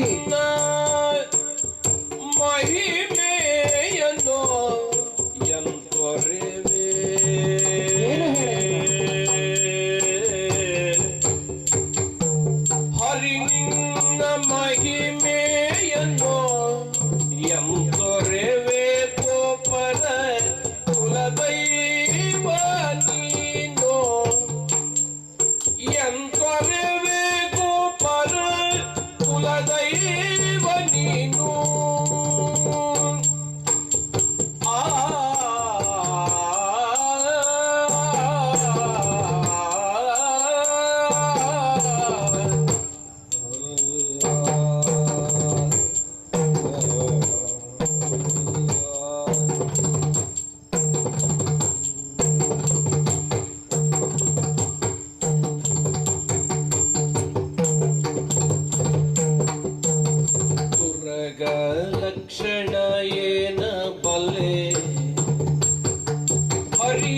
ತುರಗ ಲಕ್ಷಣ ಏನ ಬಲ್ಲೆ ಏನ ಬಲ್ಲೆ ಏನ ಬಲ್ಲೆ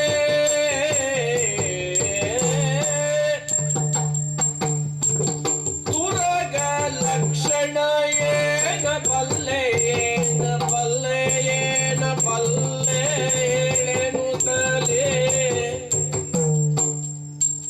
ಜರೆದ ಸನ್ನುತಿ ಎರೆದು ಕೈ ಮುಗಿದು ಕೃಷ್ಣ ತುರಗ ಲಕ್ಷಣ ಏನ ಬಲ್ಲೆಗೆ ಎನ್ನುತ್ತಲಿ ಜರೆದರ ನುತಿ ಬೆರೆದು ಕೈ ಮುಗಿದು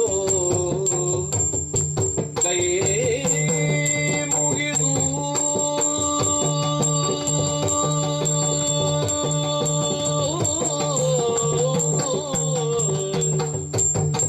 ತುರಗ ಲಕ್ಷಣ ಏನ ಬಲ್ಲೆ ಹೇಳನು ತಲೆ ಜರೆದ ಸನ್ನುತಿ ಮೆರೆದು ಕೈ ಮುಗಿದು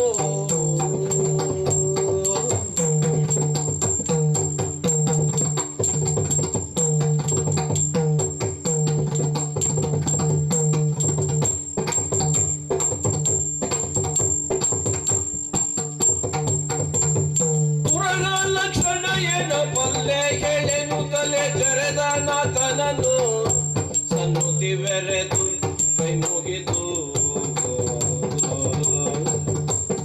ಹರಿ ನಿನ್ನ ಮಹಿಮೆಯನ್ನು ಎದೆರವೆನೋ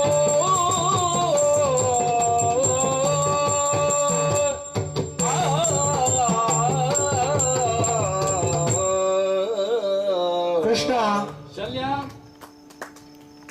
ನಿನ್ನ ಮಹಿಮೆಯನ್ನ ಹ್ಮ್ ತಿಳಿಯದವ ನಾನಲ್ಲ, ಹ್ಮ್ ಅಷ್ಟು ಅಜ್ಞಾನಿಯಲ್ಲ.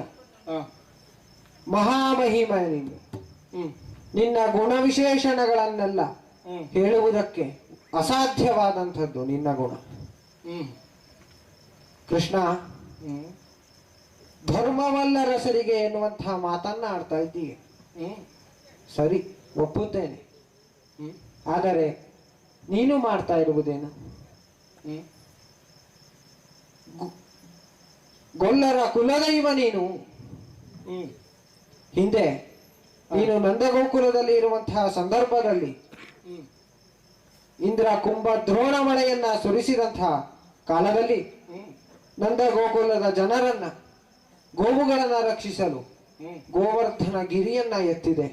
ಹ್ಮ್ ಆ ಕಾಲಕ್ಕೆ ಸಾಕ್ಷಾತ್ ಇಂದ್ರನೇ ಬಂದು, ಹ್ಮ್ ಭಗವಂತ, ಇನ್ನು ಈ ಭೂಮಿಯ ರಕ್ಷಣೆಯ ಭಾರ ನಿನ್ನದು ಎಂದು ಗೋವಿಂದ ರಾಜ್ಯಾಭಿಷೇಕವನ್ನ ಮಾಡಿದ್ದಾನೆ ನಿನಗೆ. ಹ್ಮ್ ಅಂದರೆ ಇಡೀ ಭೂಮಂಡಲಕ್ಕೆ ಚಕ್ರವರ್ತಿ ನೀನು. ಹ್ಮ್ ಗೋವಿಂದ ರಾಜ್ಯಾಭಿಷೇಕ ಆದರೂ ಆಗದೇ ಇದ್ದರೂ ಸಹ ಹ್ಮ್ ಮೂರು ಲೋಕಕ್ಕೂ ಒಡೆಯ ನೀನಲ್ವ. ಹ್ಮ್ ಸಕಲ ಚರಾಚರಗಳನ್ನ ಪೋಷಿಸುವವ ನೀನು. ಹ್ಮ್ ಅಂತಹ ನೀನೆ ಹ್ಮ್ ಸಾರಥ್ಯವನ್ನ ನಿರ್ವಹಿಸ್ತೀಯ ಅಂತಾದರೆ ಹ್ಮ್ ನಿನ್ನ ಭಕ್ತನಾದಂತಹ ನಾನೇಕೆ ನಿರ್ವಹಿಸಬಾರದು ಎನ್ನುವಂಥದ್ದಾಗಿ ವಿಮರ್ಶೆ ನನ್ನಲ್ಲಿ. ಹ್ಮ್ ನಿನ್ನನ್ನ ಪ್ರಶ್ನೆ ಮಾಡುವಷ್ಟು ಯೋಗ್ಯತೆ ನನಗಿಲ್ಲ. ಹ್ಮ್ ಆದರೆ ನೀನು ಕೇಳಿದಂತಹ ಪ್ರಶ್ನೆಗೆ ಉತ್ತರವನ್ನ ಹೇಳ್ತಾ ಇದ್ದೇನೆ. ಹ್ಮ್ ಮತ್ತೆ ಕೇಳ್ತಾ ಇದ್ದೀಯ. ಹ್ಮ್ ಚಮ್ಮಟಿಕೆಯ ಪಿಡಿದಶ್ವವ ನಡೆಸುವ ಮರ್ಮವಾದರೂ ಬಲ್ಲೆಯ. ಹ್ಮ್ ಅದನ್ನ ಅರಿಯದೆ ಹೋದರೆ ನಾನಿಲ್ಲಿ ಇಂದು ಇಲ್ಲಿ ಕುಳಿತುಕೊಳ್ಳುತ್ತಿದ್ನ. ಹ್ಮ್ ಸುಮ್ಮನೆ ಹಗ್ಗವನ್ನ ಹಿಡಿದು ಚಮ್ಮಟಿಕೆಯನ್ನ ಹಿಡಿದು ಬಂದು ಕುಳಿತವ ನಾನಲ್ಲ. ಹ್ಮ್ ಸ್ಪಷ್ಟವಾಗಿ ಅಶ್ವಹೃದಯ ವಿದ್ಯೆಯನ್ನ ತಿಳಿದವನಿದ್ದೇನೆ. ನೀನು ಹೇಗೆ ಅಶ್ವಹೃದಯ ರಥಕಲ್ಪ ವಿದ್ಯೆಯನ್ನ ತಿಳಿದಿದ್ದೀಯೋ ಹ್ಮ್ ಹಾಗೆ ನಾನೂ ಸಹ ತಿಳಿದಿದ್ದೇನೆ. ಹ್ಮ್ ಮತ್ತೆ ಅನುಭವವೂ ಸಹ ನನಗಿದೆ. ಹ್ಮ್ ಹಿಂದೆ ಪಾಂಡುರಾಗ ದಿಗ್ವಿಜಯ ಯಾತ್ರೆಯನ್ನ ಕೈಗೊಂಡಂತಹ ಸಂದರ್ಭದಲ್ಲಿ ಹ್ಮ್ ಅವನಿಗೆ ಸಾರಥಿಯಾಗಿ ಮುನ್ನಡೆಸಿದವ ನಾನಿದ್ದೇನೆ. ಹ್ಮ್ ಆದ್ದರಿಂದ ಈ ಕ್ಷೇತ್ರದಲ್ಲಿ ಕೆಲಸ ಮಾಡಿದಂತಹ ಅನುಭವ ನನಗಿದೆ. ಓಹೋ. ಆದ್ದರಿಂದ ಇಲ್ಲಿ ಬಂದು ಕುಳಿತದ್ದು. ಕೃಷ್ಣ, ಹ್ಮ್ ನಾವೆಲ್ಲ ಏನೇ ಹೇಳಿದರೂ ಸಹ ಹ್ಮ್ ನಿನ್ನ ಮಹಿಮೆಯನ್ನ, ಹ್ಮ್ ನಿನ್ನನ್ನ ದಾಟಲಿಕ್ಕೆ ಸಾಧ್ಯವ? ಹ್ಮ್ ನಿನ್ನಲ್ಲಿ ಮಾತನಾಡಬಾರದು ಎಂತಿದ್ದರೂ ಸಹ ಮಾತನಾಡುವ ಹಾಗೆ ಮಾಡಿದೆ. ಹಾ. ಅಂತಹ ವಾಕ್ಚಾತುರತೆ ಮೊದಲೇ ಹೇಳಿದ್ದೇನೆ. ಹ್ಮ್. ಕೆಲವರು ಮಾತನಾಡ್ತಾರೆ, ಕೇಳಬೇಕು ಅಂತ ಅನ್ನಿಸುವುದೇ ಇಲ್ಲ. ಆದರೆ ಇವನಲ್ಲಿ ಮಾತನಾಡಬಾರದು ಎನ್ನುವಂತ ಮನಸ್ಸಿದ್ದರೂ ಸಹ ಮಾತನಾಡುವ ಹಾಗೆ ನೀನು ಮಾಡ್ತೀಯ. ನಿನ್ನ ಮಾತಿನ ಅರ್ಥ ನನಗಾಗ್ತದೆ. ಶಲ್ಯ, ನಿನ್ನ ವ್ಯಕ್ತಿತ್ವ ಕುಂದುತ್ತದೆ ಎನ್ನುವಂಥದ್ದು ನಿನ್ನ ಭಾವನೆ ಅಲ್ವಾ? ನಾನು ಎಂದಿಗೂ ನನ್ನ ವ್ಯಕ್ತಿತ್ವವನ್ನ ಬಿಟ್ಟು ಬದುಕುವವನೇ ಅಲ್ಲ. ಎಲ್ಲಿ ನನಗೆ ಗೌರವ ಸಿಗ್ತದೆಯೋ ಅಲ್ಲಿ ನಾನಿರ್ತೇನೆ. ಗೌರವ ಸಿಗದಂತಹ ಆ ಕ್ಷಣದಲ್ಲಿ ಸ್ಥಳವನ್ನ ಬಿಟ್ಟು ಹೋಗುವಂತಹ ಜಾಯಮಾನ ನನ್ನದ್ದು. ಅಂತಹ ಸ್ವಾಭಿಮಾನವನ್ನ ಬಿಟ್ಟು ಕರ್ಣನಿಗೆ ಸಾರಥಿಯಾಗ್ತೇನೆ ಅಂತ ಭಾವಿಸಿದ್ದೀಯ ನೀನು? ಮೊದಲಿಂದಲೂ ಅದೇ ಯೋಚನೆ ಇತ್ತು ನನಗೆ, ಮತ್ತು ಹಲವಾರು ಯೋಚನೆ ಬಂದಿತ್ತು ಎಂದಂತ ಹೇಳಿದ್ದೇನಲ್ಲ ನಿನ್ನಲ್ಲಿ. ಆದರೂ ಆ ಯೋಚನೆ ಇನ್ನೂ ಪರಿಹಾರವಾಗಲಿಲ್ವಲ್ಲ ಮಹಾರಾಯ. ಯಾಕೆ ಬಂದಿರಬಹುದು ಶಲ್ಯ ಭೂಪತಿ ಸಾರಥಿಯಾಗಿ? ಸುಮ್ಮನೆ ಬಂದು ಕುಳಿತದ್ದಲ್ಲ, ಅಗ್ಗವಾಗಿ ಬರುವವನಲ್ವಲ್ಲ ಆತ. ಕೌರವ ನನ್ನಲ್ಲಿ ಕೇಳಿದ, ಕರ್ಣನಿಗೆ ಸಾರಥಿಯಾಗಿ ಒದಗಿ ಬರಬೇಕು. ಒಂದು ಕ್ಷಣ ತಿರಸ್ಕರಿಸಿದೆ ಅವನ ಬೇಡಿಕೆಯನ್ನ. ಆದರೂ ಸಹ ಒತ್ತಾಯ ಪೂರ್ವಕವಾಗಿ ನನ್ನನ್ನು ಒಪ್ಪಿಸಿದ. ಕೇವಲ ಅವನ ಮಾತಿಗೆ ಒಪ್ಪಿ ಬಂದದ್ದಲ್ಲ, ನನ್ನದು ಒಂದು ಷರತ್ತನ್ನ ಇಟ್ಟೇ ಬಂದಿದ್ದೇನೆ.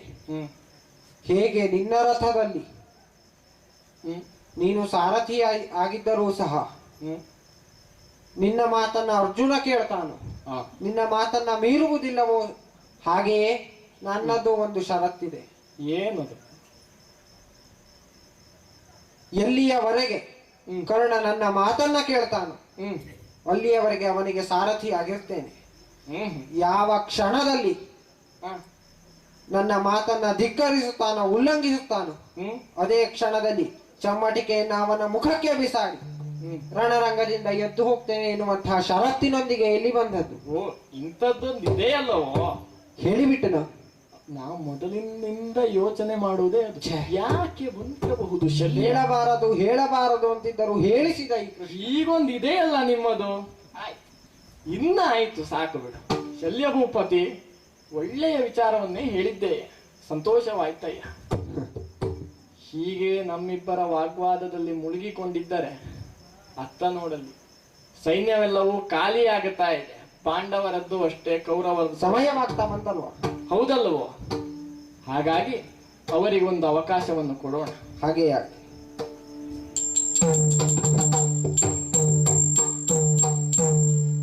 ಎಲ್ಲವೂ ಪಾತ್ರ ಕೇಳು,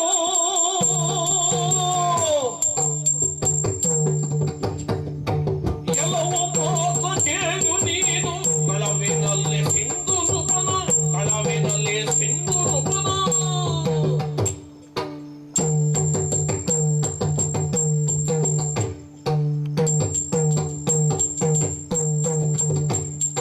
ಗೆಲಿದ ಪರಿದಲ್ಲ ನೋಡು ಸಮರಕ್ಕೆ.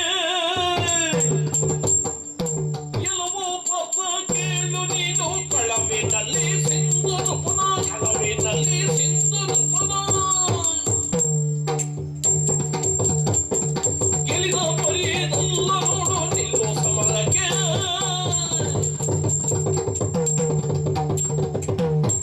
ಎಲವಪ್ಪ ಅರ್ಥ ಕರ್ಣ, ನಿನ್ನನ್ನು ಎಲವಪ್ಪ ಅರ್ಥ ಎನ್ನುವ ಹಾಗೆ ಕರೆದದಕ್ಕೆ ಕಾರಣ ಉಂಟು ಪಾರ್ಥ. ಏನೂ ಕಾರಣ ಇಲ್ಲದೆ ಒಂದು ಅಬ್ಬರದ ಧ್ವನಿಯಿಂದ ಒಬ್ಬ ವ್ಯಕ್ತಿಯನ್ನು ಕರೆಯುವುದು ಅಂದ್ರೆ ಏನರ್ಥ? ನನ್ನ ನಿನ್ನಲ್ಲಿರುವಂತಹ ವಿರೋಧ ಈ ಧ್ವನಿಗೆ ಮೂಲಕವಾಗಿ ಹೊರಹೊಮ್ಮಿದೆ. ಪರಮ ವಿರೋಧಿಗಳ ಯುದ್ಧ ಇಂದಿನ ದಿನ. ಯಾಕೆ ಪರಮ ವಿರೋಧಿಗಳ ಯುದ್ಧ? ಯಾಕೆ ಪ್ರಾರಂಭದಲ್ಲಿ ವಿದ್ಯೆಯನ್ನು ಹಂಬಲಿಸುತ್ತಾ ಹೊರಟಂತಹ ಕರ್ಣನಿಗೆ ಸಿಕ್ಕದ್ದು ದ್ರೋಣರ ಗುರುಕುಲ. ಪ್ರಾಥಮಿಕ ಶಿಕ್ಷಣದಲ್ಲಿ ದ್ರೋಣಾಚಾರ್ಯರ ಗರಡಿಯಲ್ಲಿ ಕಲಿತವನು ನಾನು. ಮುಂದೆ ಉನ್ನತ ಶಿಕ್ಷಣಕ್ಕಾಗುವಾಗ ಅವರಿಂದ ನಿರಾಕರಿಸಲ್ಪಟ್ಟೆ. ಯಾಕೆ ನಿರಾಕರಿಸಲ್ಪಟ್ಟೆ? ಕಾರಣ ಇಲ್ಲಿಗೆ ಪ್ರಸ್ತುತ ಅಲ್ಲ. ಒಟ್ಟು ನಿರಾಕರಿಸಲ್ಪಟ್ಟೆ, ಅದೃಶ್ಯನಾಗಿ ಹೋದೆ. ಮುಂದೆ ಶರಪರೀಕ್ಷಾ ರಂಗದಲ್ಲಿ ರಂಗೇಯಂ ಸರ್ವಸಾಮಾನ್ಯಂ ಎನ್ನುವ ಹಾಗೆ ಉದ್ಘೋಷಿಸುತ್ತಾ ರಂಗವನ್ನು ಪ್ರವೇಶಿಸಿದೆ. ನಮೇ ಯುಧಿ ಸಮೋಸ್ತಿ, ಪಾರ್ಥ ಯುದ್ಧಕ್ಕೆ ಬರುವುದಾದ್ರೆ ಬರಲಿ, ಪಾರ್ಥನನ್ನು ಯುದ್ಧದಲ್ಲಿ ನಾನು ಗೆಲ್ತೇನೆ, ಪಾರ್ಥ ಸರಿಗಟ್ಟಿದ್ದನ್ನು ನಾನು ಸರಿಗಟ್ಟಿ ತೋರಿಸ್ತೇನೆ, ಪಾರ್ಥ ಏನನ್ನೆಲ್ಲ ಗೈದಿದ್ದಾನು ಅದಕ್ಕೆ ಸಮನಾಗಿ ನಾನು ಗೈತೇನೆ ಎನ್ನುವ ಹಾಗೆ ತೊಡಗಿದೆ. ಆ ತೊಡಗುವ ಕಾಲಕ್ಕೆ ಗಡ್ಡ ಬಿಟ್ಟು ಹಣ್ಣಾದಂತಹ ಮುದುಕ ಕೃಪಾಚಾರ್ಯರು ನಿನ್ನ ಜಾತಿ ಯಾವುದು, ನಿನ್ನ ಕುಲ ಯಾವುದು ಪ್ರಶ್ನೆ ಮಾಡಿದ. ನಾವು ಈಗ ಆ ಕಡೆ ಅಕ್ಷಾರಿಸಬೇಕಾಗ್ತದೆ. ಸೂತ ಸುತನೋರ್ವ ಕೆಲವೋ ಪಾರ್ಥ ಎಂಬುದಾಗಿ ಸಂಬೋಧಿಸ್ತಾನೆ ಅಂತ ಆದ್ರೆ ಸ್ವಲ್ಪ ಆ ಕಡೆ ಅಕ್ಷಾರಿಸಬೇಕಾಗ್ತದೆ. ಅಲ್ಲ, ನೀನು ಸೂತ ಸುತ ಸೂತ ಸುತ ಎನ್ನುವುದರಲ್ಲಿ ಅಧಿಕಾರವನ್ನು ಕೊಟ್ಟವರು ಯಾರು? ನೀ ಅದರಲ್ಲಿ ಪಾರ್ಥ. ಈಗ ಒಬ್ಬರನ್ನು ಸಂಬೋಧಿಸಲಿಕ್ಕೆ ಯಾರಿಗಾದ್ರೂ ಅಧಿಕಾರ ಬೇಕು ಅಂತ ಇರ್ತದ? ಅಲ್ಲ ಅಲ್ಲ, ಈಗ ಯಾರನ್ನಾದ್ರೂ ಕರೀಲಿಕ್ಕೆ, ಒಬ್ಬ ವ್ಯಕ್ತಿಯನ್ನು ಕರೀಲಿಕ್ಕೆ ನಿನಗೆ ಅಧಿಕಾರ ಬೇಕು ಅಂತ ಉಂಟಾ? ಅವನ ಸಹವಾಸ ಮಾಡಬೇಕು ಅಂತ ಆದ್ರೆ ಒಂದು ಜಾತಿ, ಒಂದು ಅರ್ಹತೆ ಅಂತ ಇಟ್ಟುಕೊಳ್ಳು. ಈಗ ಒಬ್ಬನನ್ನು ಕರಿಬೇಕು ಅಂತ ಆದ್ರೂ ಅದಕ್ಕೆ ಅಧಿಕಾರ, ಅರ್ಹತೆ ಬೇಕಾ? ಪ್ರಪಂಚ ಸ್ಥಾನಕ್ಕೆ ಬಂದು ಮುಟ್ಟಿತ ಅರ್ಜುನನ ಬಾಯಿಯಿಂದ? ತಮಗೆ ಭಾಷಾಜ್ಞಾನ ಇರಬೇಕು. ವ್ಯಕ್ತಿಗಳನ್ನು ಸಂಬೋಧಿಸುವಾಗ ಅವರ ಸ್ಥಾನ ಮಾನ ನೋಡಿಕೊಂಡು ಸಂಬೋಧಿಸಬೇಕು. ಈಗ ಯಾವ ಸ್ಥಾನದಲ್ಲಿ ನೀ ಕುಳಿತೆ ಅಂತ ಭಾವಿಸಿದ? ನಾವಿರುವುದು ಚಕ್ರವರ್ತಿಗಳ ಸ್ಥಾನದಲ್ಲಿ, ನೀನಿರುವುದು ನೂತನ ಸ್ಥಾನದಲ್ಲಿ. ಅದು ನಿನಗೆ ಮರೆತು ಹೋಯ್ತು. ಅರ್ಜುನ, ನಿನ್ನ ಕುಲ ಯಾವ್ದ? ಅರ್ಜುನ, ನೀ ಕುಲದ ಬಗ್ಗೆ ನನ್ನಲ್ಲಿ ಮಾತಾಡಬೇಡ. ಬೆರಿಕೆ ಸಂತಾನದವರೆಲ್ಲ ಇದ್ದಾರೆ ಪ್ರಪಂಚದಲ್ಲಿ, ಅವರು ನನ್ನನ್ನು ಪ್ರಶ್ನಿಸುವುದು. ನೀನು ಅಲ್ಲಿ ಆ ಜಾತಿಗೆ ಸೇರಿದವನ? ಅಲ್ಲ, ನಾನು ನಿನ್ನ ಬಗ್ಗೆ ಹೇಳಿದ್ದು. ನನ್ನ ತಂದೆ ಆ ಜಾತಿಗೆ ಸೇರಿದವರಲ್ಲ ಅಂತ ನಮಗ್ ಗೊತ್ತಿದೆ. ಅಲ್ಲ, ನಿನಗೆ ಗೊತ್ತುಂಟಪ್ಪ, ನಿನ್ನ ಅಪ್ಪನನ್ನು ಗೊತ್ತುಂಟು, ನಿನ್ನ ಅಪ್ಪಂದಿರನ್ನು ಎಲ್ಲರನ್ನು ನಿನಗೆ ಗೊತ್ತುಂಟು. ನಿನ್ನ ಅಪ್ಪನನ್ನು ನಿನಗೆ ಗೊತ್ತುಂಟ? ನನಗೆ ಗೊತ್ತುಂಟು. ನಿನಗೆ ಬೇಕಾದ್ರೆ ಗೊತ್ತಿದ್ದವರಲ್ಲಿ ಕೇಳಿ ಗೊತ್ತು ಮಾಡಿಕೊ. ನಾನು ಯಾಕೆ ಗೊತ್ತು ಮಾಡಿರ್ಬೇಕು ನಿನಗೆ? ಪಾರ್ಥನಲ್ಲಿ ವಿರೋಧ. ಇಂದಿನ ದಿನ ಎರಡು ಪಕ್ಷದವರು, ನಾವು ಧರ್ಮಿಗಳು, ನಾವು ಅಧರ್ಮಿಗಳು ಎನ್ನುವ ಹಾಗೆ ಎರಡು ಪಕ್ಷದಲ್ಲಿ ನಿಂತು ಕರ್ಣನೋ ಅರ್ಜುನನೋ ಎನ್ನುವ ಹಾಗೆ ನೋಡ್ತಾ ಇದ್ದಾರೆ. ನಾವು ಯುದ್ಧ ರಂಗಕ್ಕೆ ಬಂದ ತಕ್ಷಣದಲ್ಲಿಯೇ ಎಲ್ಲರೂ ಬಿಚ್ಚಿದ ಕಣ್ಣನ್ನು ಮುಚ್ಚದೆ ಹಾಗೆ ನೋಡ್ತಾ ಇದ್ದಾರೆ ಅಂತಂದ್ರೆ ಎಲ್ಲರೂ ಎಂತದ್ದು ಕರ್ಣಾರ್ಜುನರ ಯುದ್ಧ? ಎಲ್ಲರೂ ಕಾಯ್ತಿದ್ದೀರಿ ಇದಕ್ಕಾಗಿ ಅಲ್ವಾ? ಕರ್ಣಾರ್ಜುನರ ಯುದ್ಧ ಹೇಗಾಗ್ತದೆ? ಅದೇ ಕುರುಕ್ಷೇತ್ರದ ಪ್ರಧಾನ ಆಕರ್ಷಣೀಯವಾಗಿ ಕುರುಕ್ಷೇತ್ರದ ಪ್ರಥಮ ಅಂತಿಮ ಘಟ್ಟ ಎಂದೇ ಕರೆಯಲ್ಪಡುವಂತಹ ಕರ್ಣಾರ್ಜುನರ ಯುದ್ಧ, ದ್ವೈರಥ ಯುದ್ಧ, ಇದನ್ನೇ ಸರ್ವರು ಬಯಸಿದ್ದು. ಕಡು ವಿರೋಧಿಗಳಾದಂತಹ ಪಾರ್ಥಕರ್ಣರು ಹೇಗೆ ಯುದ್ಧವನ್ನು ಮಾಡ್ತಾರೆ, ಹೇಗೆ ಯುದ್ಧವನ್ನು ಕೊನೆಗಾಣಿಸ್ತಾರೆ. ಇಬ್ಬರು ಒಂದೊಂದು ಪ್ರತಿಜ್ಞೆಯನ್ನು ಮಾಡಿಯೇ ಬಂದಿದ್ದೇವೆ ಈ ರಂಗಕ್ಕೆ. ಪಾರ್ಥನ ಮಾನಿನಿಯ ಓಲೆಯನ್ನು ಕಳೆಯುತ್ತೇನೆ ಎನ್ನುವ ಹಾಗೆ ನಾ ಪ್ರತಿಜ್ಞೆಯನ್ನು ಮಾಡಿದ್ದೇನೆ. ಕರ್ಣನನ್ನು ಕೊಚ್ಚಿ ಕಳೆಯುತ್ತೇನೆ ಅಂತ ನೀ ಪ್ರತಿಜ್ಞೆ ಮಾಡಿದ್ದು. ಹೌದು. ಈಗ ನೀನು ಹೇಳ್ತಿರುವುದೇನು ನಿನಗೆ ಗೊತ್ತಾಗ್ಲಿಲ್ವ ಅರ್ಜುನ? ನಾನು ನಮೇ ಯುಧಿ ಸಮೋಸ್ತಿ ಎನ್ನುವಾಗ ಎದ್ದು ನಿಂತೆ ನೀನು. ಆಗ ಪ್ರಶ್ನಿಸಿದ್ರಲ್ಲ ನಿನ್ನ ಹಿರಿಯರೆಲ್ಲರೂ, ನಿನ್ನ ಜಾತಿ ಯಾವುದು ಕರ್ಣ, ಯಾವ ಅರ್ಹತೆ ಉಂಟು ನಿನ್ನಲ್ಲಿ, ಹಾಗೆ ಪ್ರಶ್ನಿಸಿದ್ದು ಯಾಕೆ ಕೇಳು, ನಾನು ಉತ್ತರವನ್ನು ಕೊಡ್ತೇನೆ. ಯಾಕೆ? ನನ್ನಿಂದ ನಿನ್ನನ್ನು ರಕ್ಷಿಸುವುದಕ್ಕಾಗಿ. ಅಂದು ನನ್ನ ಅರ್ಹತೆಗೆ ಸಮರ್ಥನೆಯನ್ನು ಕೊಟ್ಟು ನನಗೆ ಅವಕಾಶವನ್ನು ಕೊಟ್ಟಿದ್ದೆ ಇವತ್ತು ಹೆಸರು ಹೇಳಲಿಕ್ಕೆ ನಿನ್ನ ಹೆಸರು ಉಳಿದಿರ್ತಿತ್ತ ಪ್ರಪಂಚದಲ್ಲಿ. ಬಹುಶಃ ಅವತ್ತು ಅವಕಾಶ ದೊರಕಿತ್ತೇನೋ ತಮಗೆ? ದೊರಕಲಿಲ್ಲ. ನಮೇ ಯುಧಿ ಸಮೋಸ್ತಿ, ಪಾರ್ಥನೊಂದಿಗೆ ಯುದ್ಧವನ್ನಾದರೂ ಸಿದ್ಧ. ಇನ್ನೊಬ್ಬರು ಬಂದಲ್ಲ ನಿಮಗೆ ಅಧಿಕಾರವನ್ನು ಕೊಡ್ತೇನೆ ಎಂಬುದಾಗಿ. ಅಂಗರಾಜ್ಯಾಧಿ ಅಭಿಷೇಕವನ್ನು ಮಾಡಿದ ಕೌರವೇಶ್ವರ. ಆಗ ಒಂದು ಪ್ರಶ್ನೆ ಕೇಳಿದೆ, ನಿನಗೆ ಯಾವ ಅರ್ಹತೆ ಉಂಟೋ ಚಕ್ರವರ್ತಿ ಪೀಠಕ್ಕೆ? ನಿಮಗೆ ಯಾವ ಅರ್ಹತೆ ಉಂಟೋ?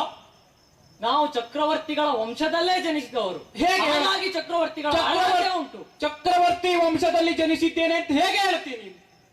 ಪಾಂಡುರ ಮಹಾರಾಜನ ಮಗನಲ್ಲ. ಪಾಂಡು ಮಹಾರಾಜನ ಮಗ ಹೇಗಾಗ್ತೀನಿ? ಹೇಗಾಗ್ತೀಯ ಅಂದ್ರೆ ಕುಂತಿಯ ಉದರಲ್ಲೇ ಜನಿಸಿದವನಲ್ಲ ಅವನು. ಕುಂತಿಯ ಉದರದಲ್ಲಿ ಜನಿಸಿದ್ದೌದ? ಹಾ ಪಾಂಡು ಚಕ್ರವರ್ತಿ ಶಾಪವನ್ನು ಪಡೆದ ಹಾ ಋಷಿ ಮುನಿಯಿಂದ. ಹಾ ಆ ಕಾಲಕ್ಕೆ ಹಾ ವಾನಪ್ರಸ್ಥಾಶ್ರಮ